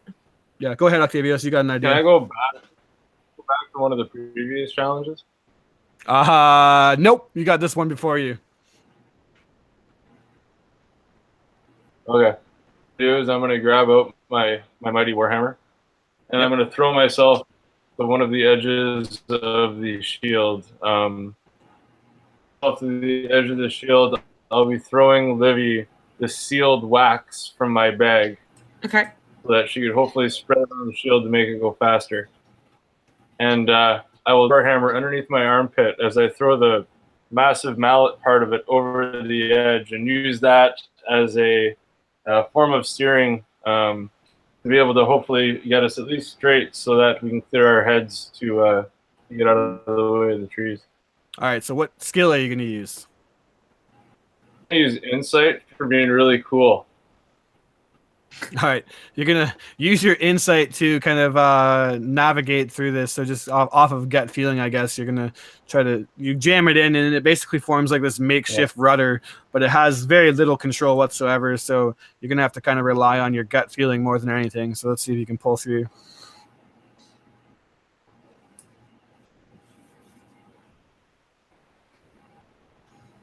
Did that show up?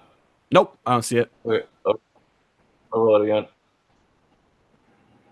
Oh, our first success.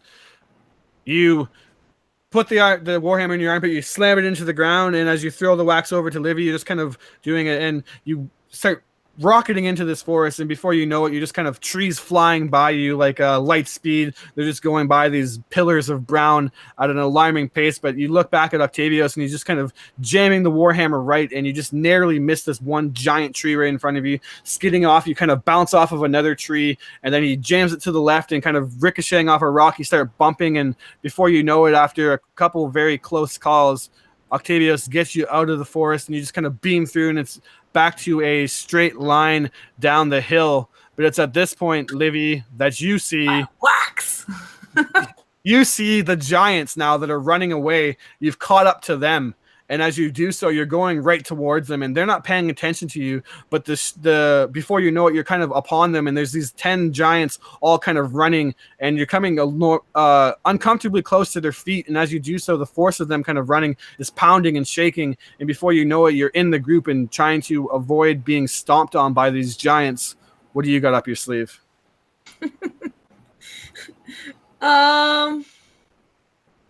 The skill challenge is a little bit harder because I gave it to you guys.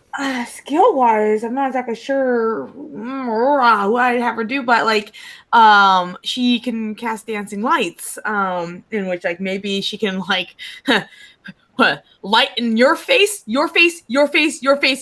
like kind of do that real quick, and maybe that'll like stun them, and we'll be able to like quickly just zip ahead of them without getting stepped on, since we're kind of keeping pace, it seems. Yeah, smart idea. So I forgot to mention that again, that just because this is a skill challenge, you're allowed to use your abilities and spells and whatnot, like Warren did. Cool. So it's totally potentially could work. Then that is the front runner that I am going to go with. She's just going like dancing lights, and let's double check real quick on how many I get to create, because 6, I believe. 6 giant, or 5. she's going to try and. I'll say it's enough that it will potentially work. So what I'm going to need from you is torch-sized lights. Yes. So still a stat-based roll. I'm leaning towards intelligence, because that's probably what's your spell coming from? Your intelligence or your charisma? It's Eldritch Knight. Yeah, I believe that's intelligence based. So yeah. So just give me a straight up intelligence roll. Add your modifier to it and see how that goes. And I'll even give you proficiency bonus. Woohoo! So that's another +3, I believe. Mm-hmm. Yeah. Yep. So that's 2 successes, 2 failures. As you ready yourself, you have the wax in one hand. It's not time to do that though, so because you have these giants in front of you, and they're just kind of pounding. One footstep lands right in front of you and almost crushes the shield. You kind of momentarily push off that leg, getting yourself forward, and you look down. You look up, and you see that these giants are looking down at you and just get them. And then all of a sudden you just go, no. Don't see us.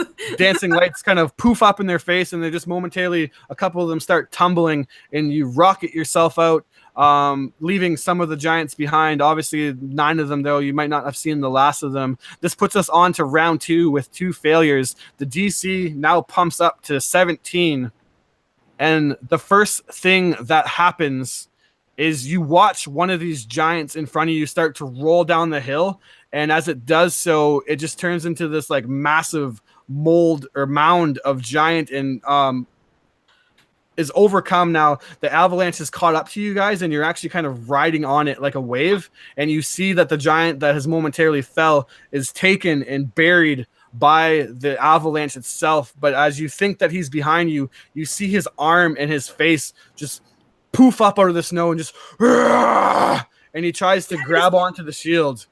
Who's gonna, now that we're done first round, everyone's back up, everyone can act again, who's gonna stop this giant from grabbing onto the shield?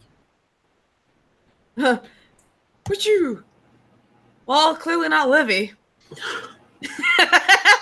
Livy goes up and tries to stab the giant, but it's enough that it does not really have much of an effect. She gets her challenge out of the way, but the giant slams into the shield and kind of momentarily almost flings somebody off. It's actually, I'm going to say, let's say Cyric almost gets flung off. Who's going to react to that? Oh, well. While still trying to hold the hammer as tight as I can, I will quickly, I would imagine since Cyric is in the shield somewhere, he would fall backwards and up the hill. With my other hand, I'm going to Try to use strength if that's cool. Yep.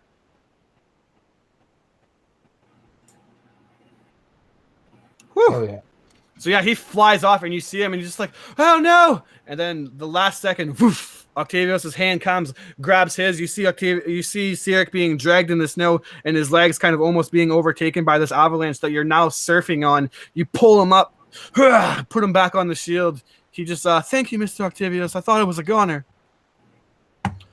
You start ripping down the hill even further, and at this point, where am I? I'm losing track here. Is that giant not an issue for us any longer? Say again? Yeah, no, Yeah, he is swallowed by the avalanche itself. Kind of, that was his one last chance to grab onto you and pull himself out, but it was not successful enough.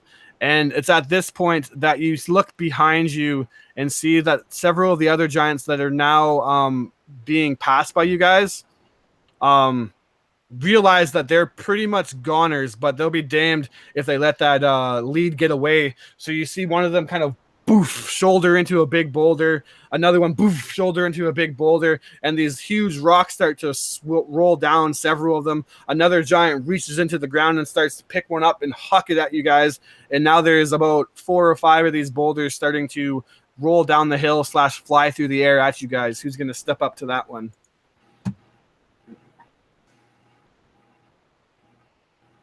Wonderful. I don't know if you have any. I have no idea on what I'm all charisma based. Yeah, so again, you can use your spells and stuff. You can use your spells, abilities, anything you can think of. How many boulders are coming at us? I'll say about 4 right now. Yeah, she's just gonna kind of steady herself on the shield, and I'm gonna shoot 4 times with radiant sunbolt.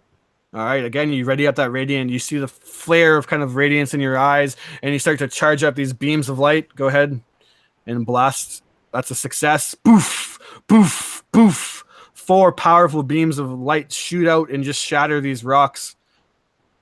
That puts us now to the last challenge that Warrendale has to overcome.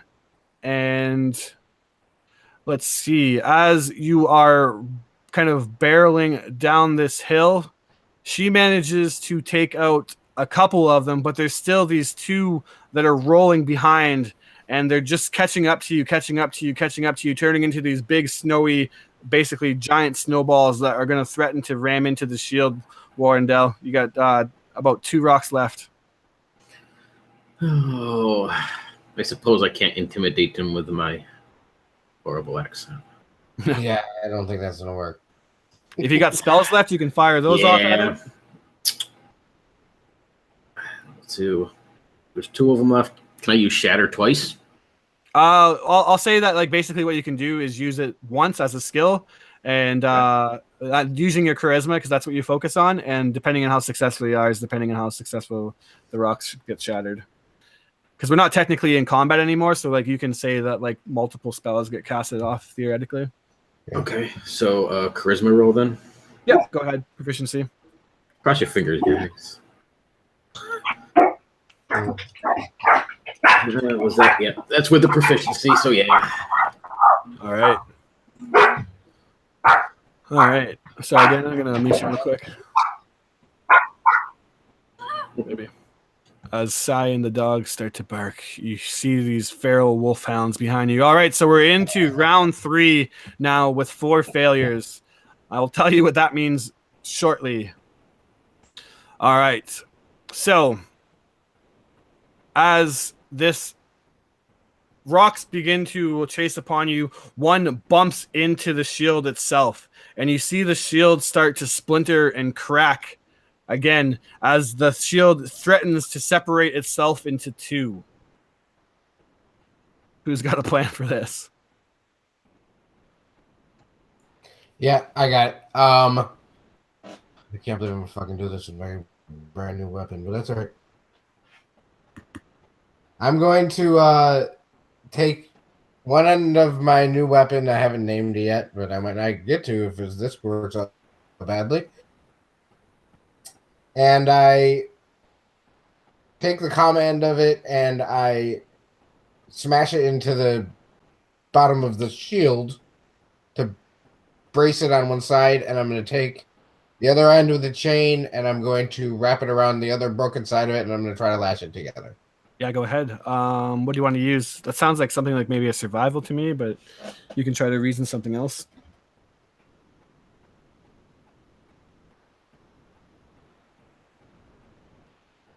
I'm gonna. I try to sleight of hand it. Yeah, I'll allow it. If you want survival, that's fine. But No, it's kind of like a dexterous thing, so I can. That's not necessarily a stealing sleight of hand, but it's quick hand-eye coordination thing that I'll reason with, and yeah, so. Yeah, well, I mean, you knew I was gonna say acro because I want a +7 to it, but I knew that. Yeah. I'll give you sleight of hand. So. That, You and me, Corey. I thought it dropped on 16 because it looked like on a freaking die when it did it. It was like, oh, it's good. No. I We're promise gonna kill you, everybody. I promise you that all these fails are really good for you guys. Yeah, it's gonna be great. All right. So you do so. You slam it into the ground. But as you do so, the chain's so long that the thing is just starting to splinter and splinter more. You look behind you, and you still see that there's a couple healthy frost giants that are still just barely managing to keep up the pace with the avalanche. They're giving it everything they have, and they're starting to come close upon you guys. But as you look in front of you, you've kind of now come towards this mountainous wall, I guess we'll describe it as. But as you look, you see that there's this little kind of crevasse or like opening, a split in the center of it, this little kind of makeshift tunnel that you're going to have to try to like navigate yourself towards or slam into the wall. Who wants to try to take that?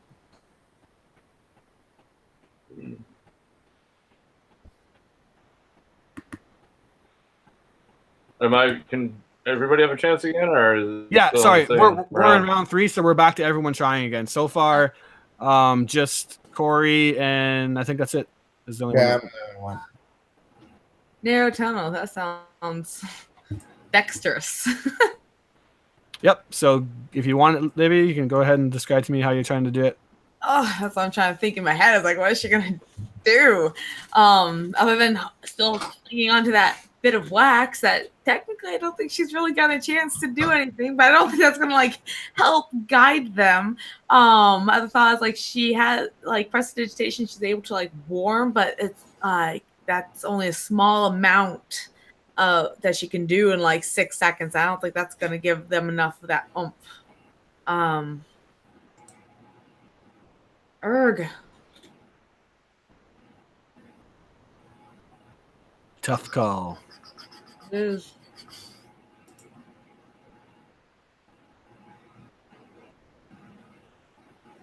Okay, maybe I have an idea here. All right, take it, Warrendale. As you guys just quickly coming towards this mountainous wall, it looks like you're going to smash into it, but you spot an opening. What do you got? Warren looks at this, thinks a little bit back to his training.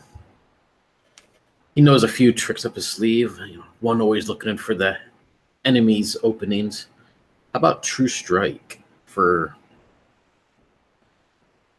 I don't know. To guide yourself? Yeah, basically, it gives you insight to the target's defenses. In this case, if they can insight into, the maneuver into this opening. It's interesting enough for me that I will say that you have a chance for it to succeed. I'm trying to line up our shield for the perfect shot, Yeah, go ahead. could potentially he and Livy work together? She does have like I was also the idea of using like the shield spell as a reaction. Mm-hmm. Like where it's supposed to create kind of shield around you, but it's like, what if that was able to like help deflect them towards the? Yeah. So I'll say between the two of you, as you guys kind of stand up and take this one on together, you can get the help action to get advantage. Awesome. You do the roll. All right. I'm not what am I adding? This will add my proficiency, but not the help anyway. There you go. I'll say. Does it give me a +1 maybe? Yeah. So what is that? The 6 is your what? That is my charisma and my proficiency. Oh, damn. I'm rolling awesome. But doesn't you Yeah. said they got the help action, so they get advantage. Yeah, they get advantage. Oh, is it advantage? I was thinking it was +1. Yeah. Well, maybe I can roll higher than a 10. I haven't yet. Oh, of course not. Oh, lame. So yeah, you're trying to true strike it up, and it's a shaky effort at best. So you're trying to do it, and Livy's trying to help you, guide you, and then Livy, you realize at the last second that he totally does not have it lined up. So you cast your shield to kind of break the impact a bit, and as you do so, it redirects you guys into the actual kind of crevasse. You slam into the wall, and then you cast shield, but as you do so, you hear a snap. And you look, and the shield itself has snapped into two different pieces now, completely separated. It puts basically you guys half and half on each side, and now you're going down this icy kind of crevasse-like tunnel. Picture like this, I guess like stereotypical kind of like icy water slide. For some reason, the scene of like Ice Age, the original one, is jumping into my head while they're like going down these icy tunnels. But now you guys are separated into two different pieces. So who's on which piece? That's a good question. Muted myself. Hold on a second. Sorry, I muted myself trying to add another fail to the fail chart. Let me look really quickly, and I'll just divide it up on a whim. Liz starts waxing her half. I'm just grabbing random tokens and not even thinking about it. So, Besides 114 in my 16 initiative, I have not rolled above a 10. Nice. So on one side, we have Sunlit, Warren, and Octavios. And on the other side with Livy, we have Cyric and Belladora and Cerberic. So that is basically up for grabs now is Mary and Dan. And as you guys are actually both on separate ledges, I will throw it to you now, open-ended, to tell me what you're going to do to make going down this crazy kind of natural icy tunnels. You're whipping through pitch black. You feel yourself bouncing around. People are almost getting flung off. There's moments where you don't see where you're going at all, and you're doing like crazy kind of loop-de-loops and shit just by being in the tunnel. What do you guys each have as a last just effort? And I forgot to say that onto the third round, the DC actually jumped up to 20.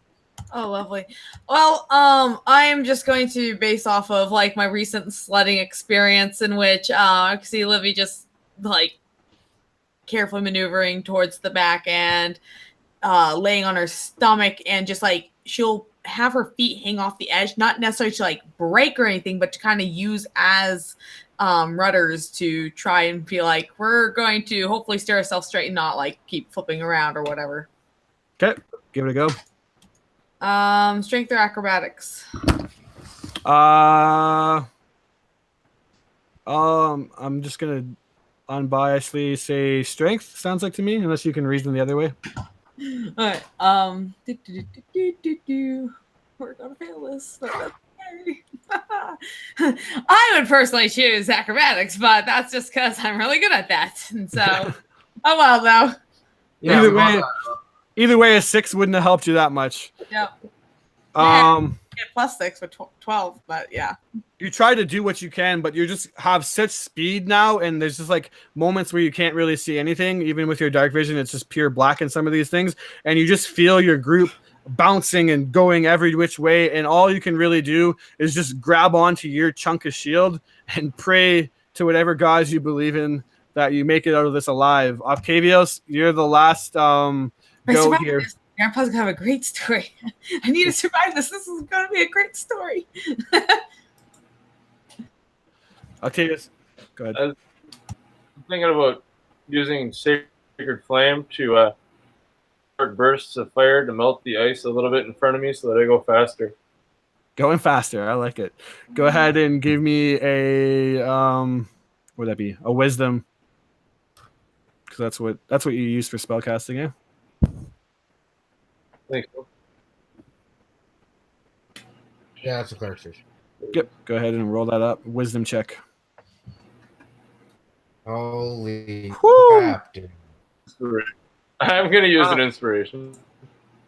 I feel like everyone's rolling abysmal right now, though. A guy that couldn't even hit you. All right, perfect. I like that. That's good.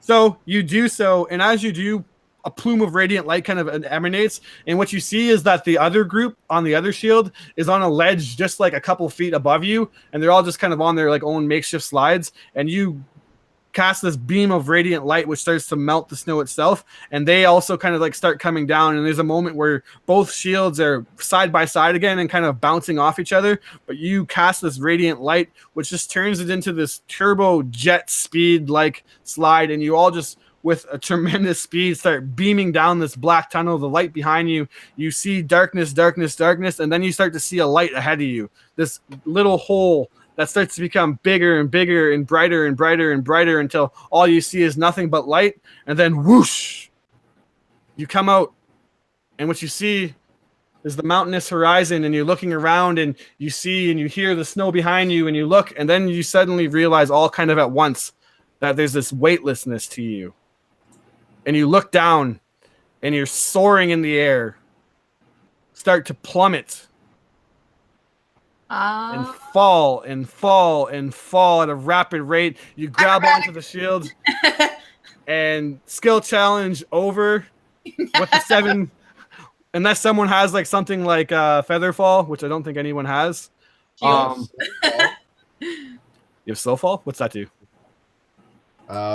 I could use a reaction when I fall to reduce any falling damage I take by the equal 5 times my monk level. Nice. So what I've been tracking the fails for is to determine how much fall damage you guys are going to take.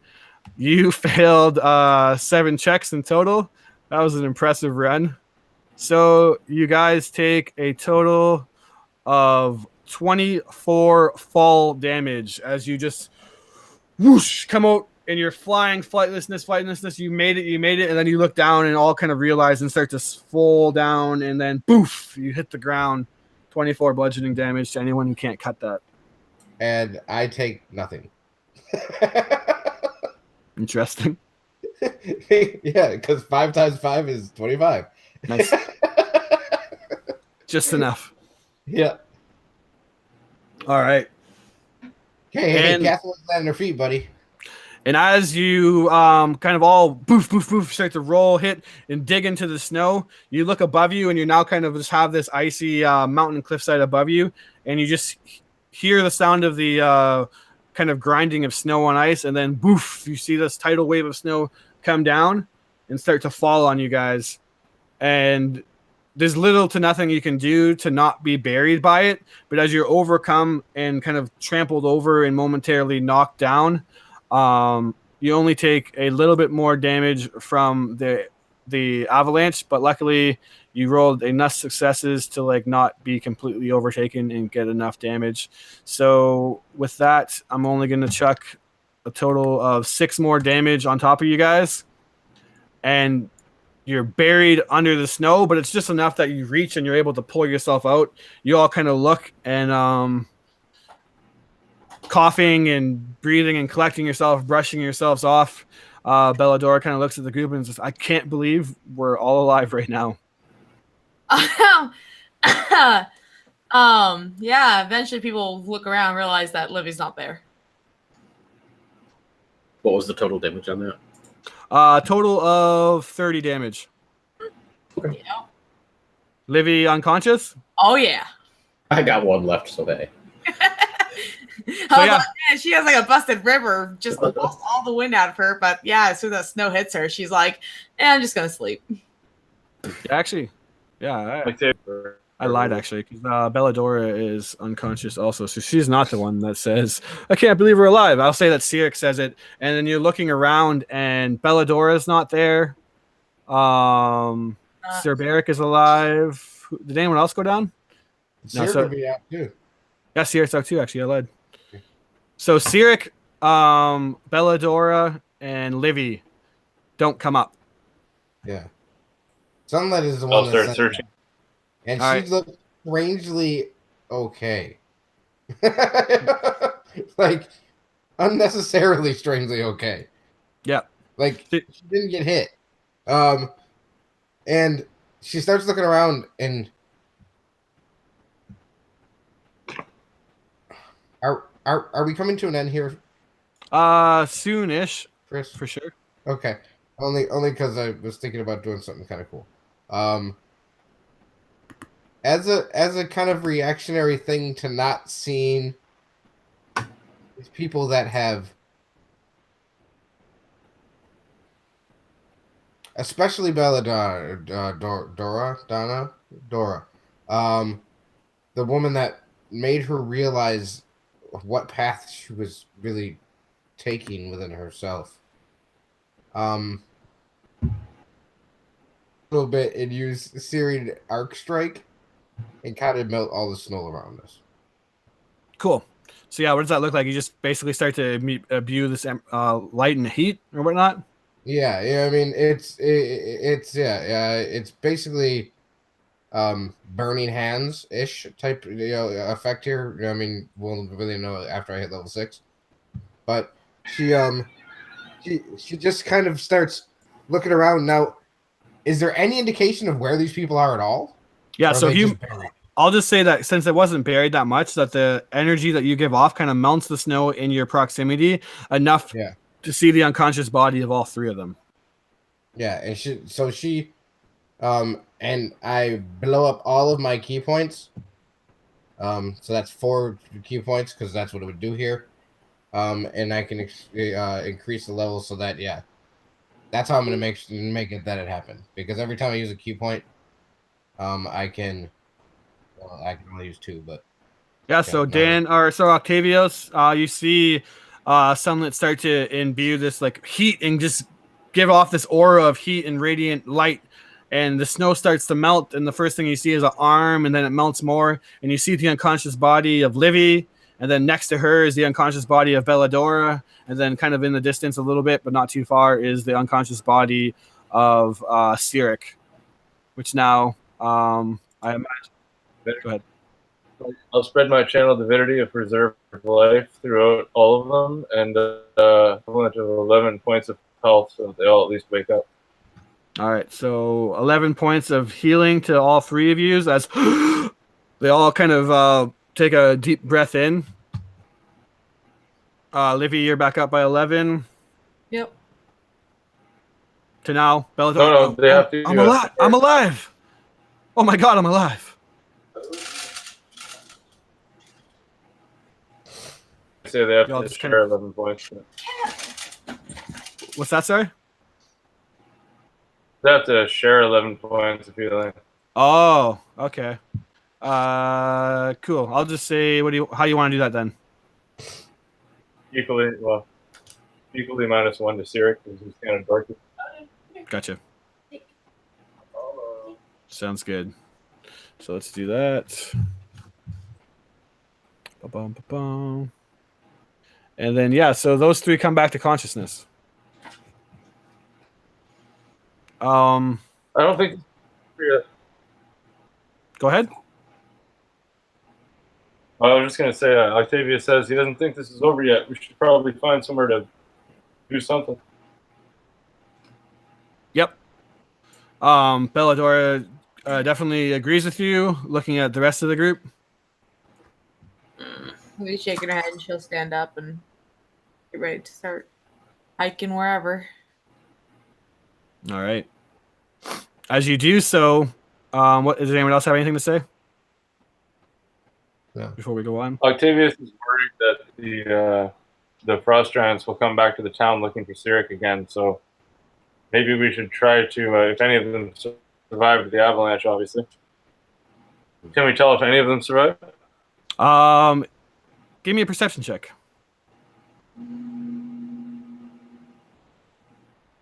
Well, all right then.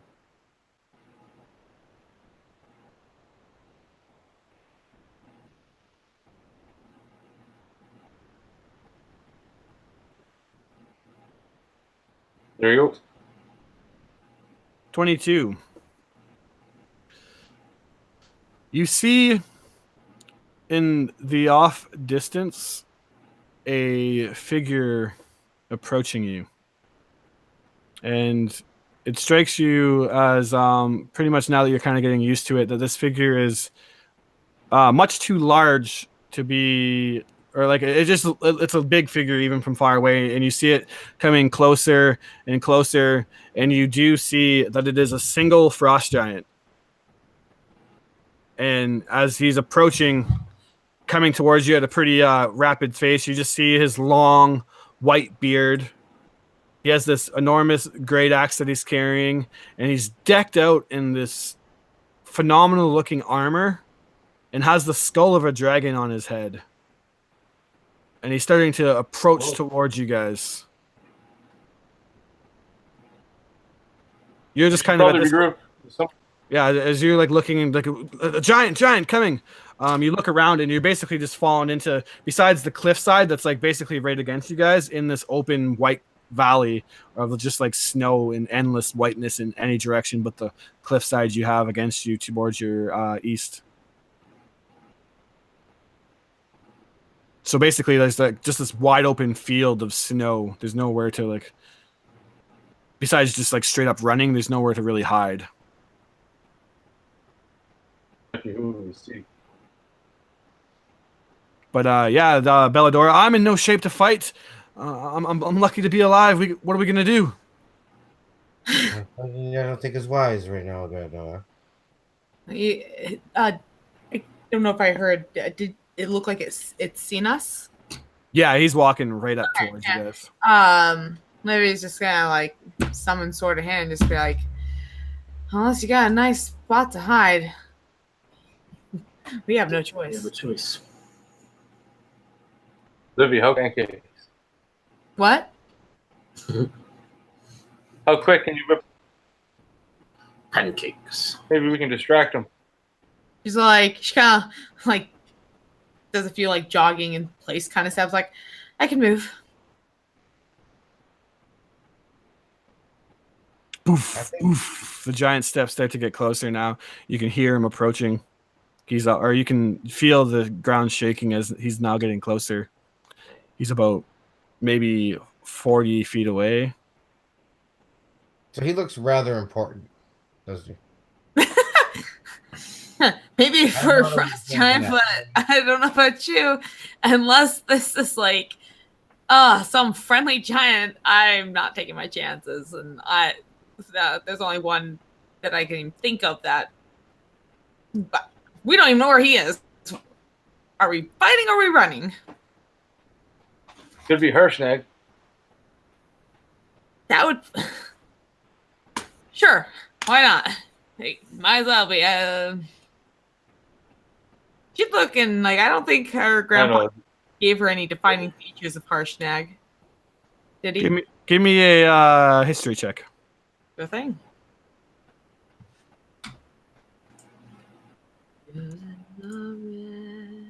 Where'd it go?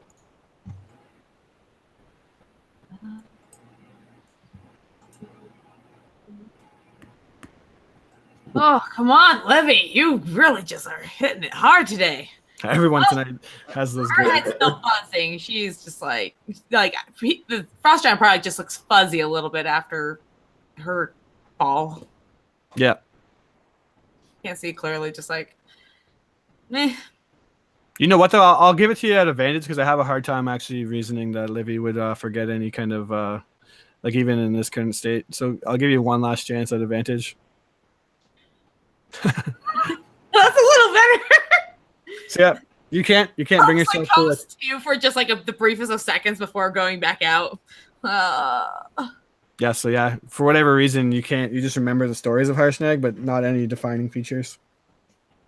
Yeah, it's like Harshnag, he was a nice frost giant. That's him. What? And she gets up and she starts moving towards it, in giant, calling out his name. And I thought I hit my head hard. So yeah, Sunlit, you just go like weaponless, start walking towards him? Yeah, she doesn't want to look as a threat. All right, and you're just yelling out in giant Harshnag? Harshnag, is that you?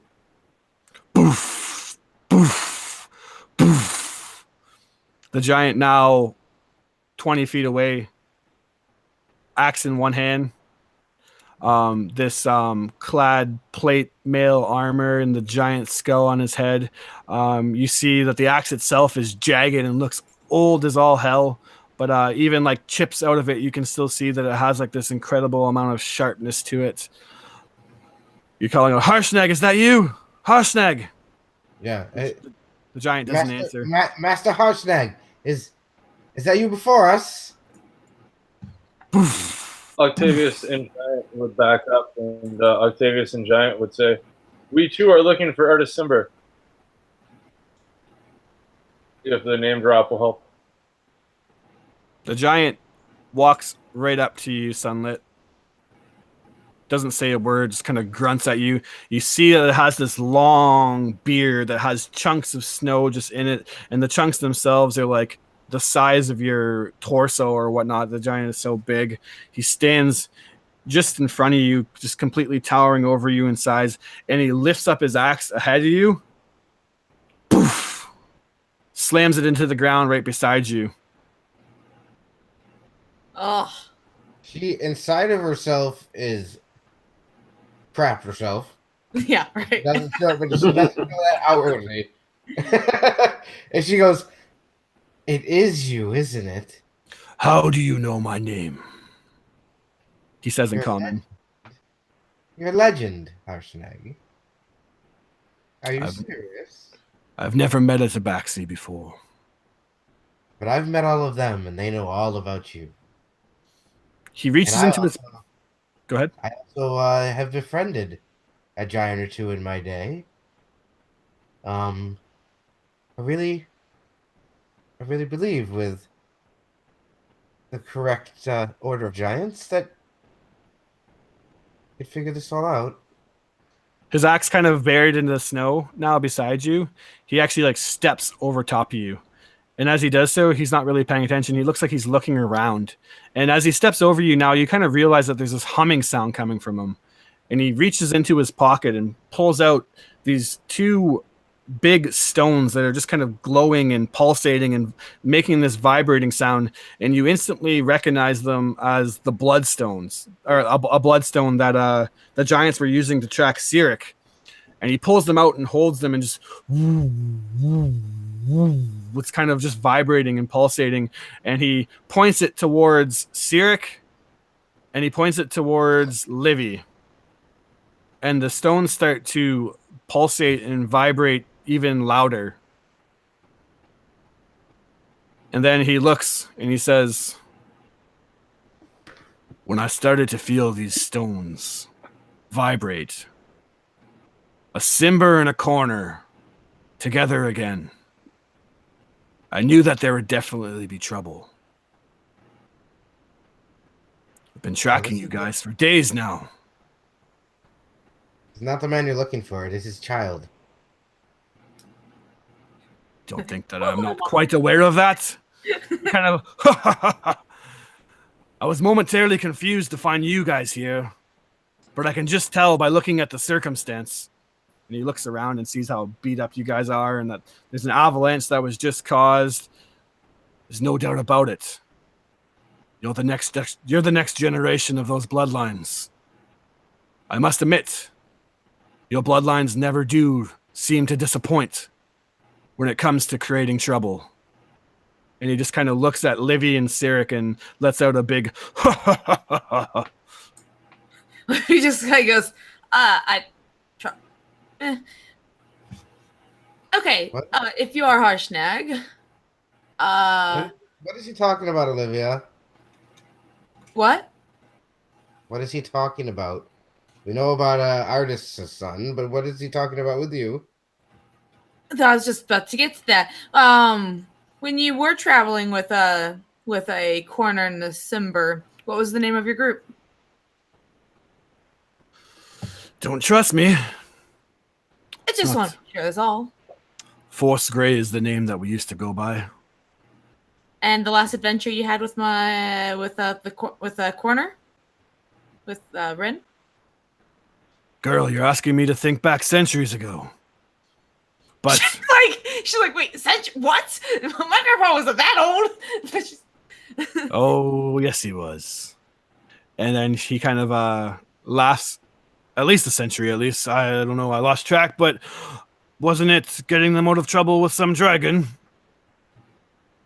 All right, that's good enough for me. Was it an ancient dragon? Well, Not that one, but like I said, when it comes to that bloodline, there's no better at creating and getting themselves in terrible predicaments. I can't remember the countless amount of times I've needed to save their lives. What did you make today, Ashman? I like to look at it as an adventure. At least that's how Grandpa put it. Yes. Nice to meet you, Harshnag. Can't remember how many times I've heard him say that. So, bad. your names? I am Livy Caspian. I heard that Aaron had a granddaughter, but I never did get around to meeting him. How is the old guy? Still kicking around? As a tree, yes. Yeah, not so much. Cox and I. All right. Kind of gives you like a knowing nod somehow, like you don't even need to explain the situation. And then I would look around the group, and everyone, I imagine, would introduce themselves. He would introduce himself as Harshnag. Looking at Sirik, he would say, I'm a little surprised that Artis had a child. Where is he? And then he would reply with, I think he was surprised he had a child too. He's nowhere around here. That's a good question, Hashtag. So, what got you guys into this? Causing a whole mountain to come down? I swear it sounded like a dragon was battling a god or something. Actually, what were you yes. guys up to? That's the Well- dragon battling. Oh, go ahead, Olivia. You're the best storyteller here. Yeah, and Livy just kind of jump right in with, it's like, well, before Grandpa turned into a tree, he told me to go find you because there's the stuff going on with the giants, and you might be able to help us. And as we came up this way, we're also finding our December, and in the process, discovered his son, who then, after frost giants attacked the town, he gave himself up, and we were like, we're gonna come get him because, well, he shouldn't have to be taken off, especially when they're looking for our December, not Zarek. And then a dragon came, fought them, and we were able to rescue him, and then avalanche happened, and then we are here. Yeah, so I imagine you just pretty much like spouted off exactly like that, and he's just kind of like listening to you as you're just like recounting all these kind of things that led up to this moment. And he just looks at you and Throwing in like random highlights, like, oh, and then like on this one moment on the sled, it like split into two, and like a few like random details. And oh, I made pancakes. By the way, I should make you pancakes one of these days. Do you like pancakes? I can tell you're Aaron's granddaughter. You're so That's much a lot. you're so much alike. Well, You. very well. He sent you to find me, and I imagine you would tell him like why he sent you to find her. Would you even remember that at the moment? I think I said it right there where it's like with what's going on with the giants, like Yeah. that he asked me to come find you because you might be able to help us. I've been scouring the Icewind Dale Mountains, dealing with my brethren who outcast me. The other frost giants. You see, me and them don't see eye to eye. And I make them see my way and he kind of walks back over and pulls out his axe. But I definitely think we have a lot to talk about. Come, let's make camp. Let's get you guys warmed up. After we have some food in your bellies and a fire, we'll discuss some more details. And then with that, he kind of starts to walk off into the distance. You guys stay here. I'll come back with wood.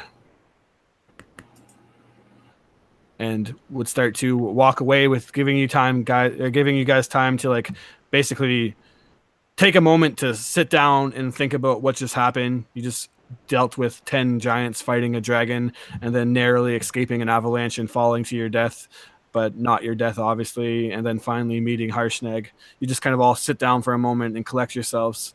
And that's where we'll end it for tonight. And yeah, so until next time, good session, guys. We will schedule the next date of when we're going to pick up, and hopefully it won't be so delayed.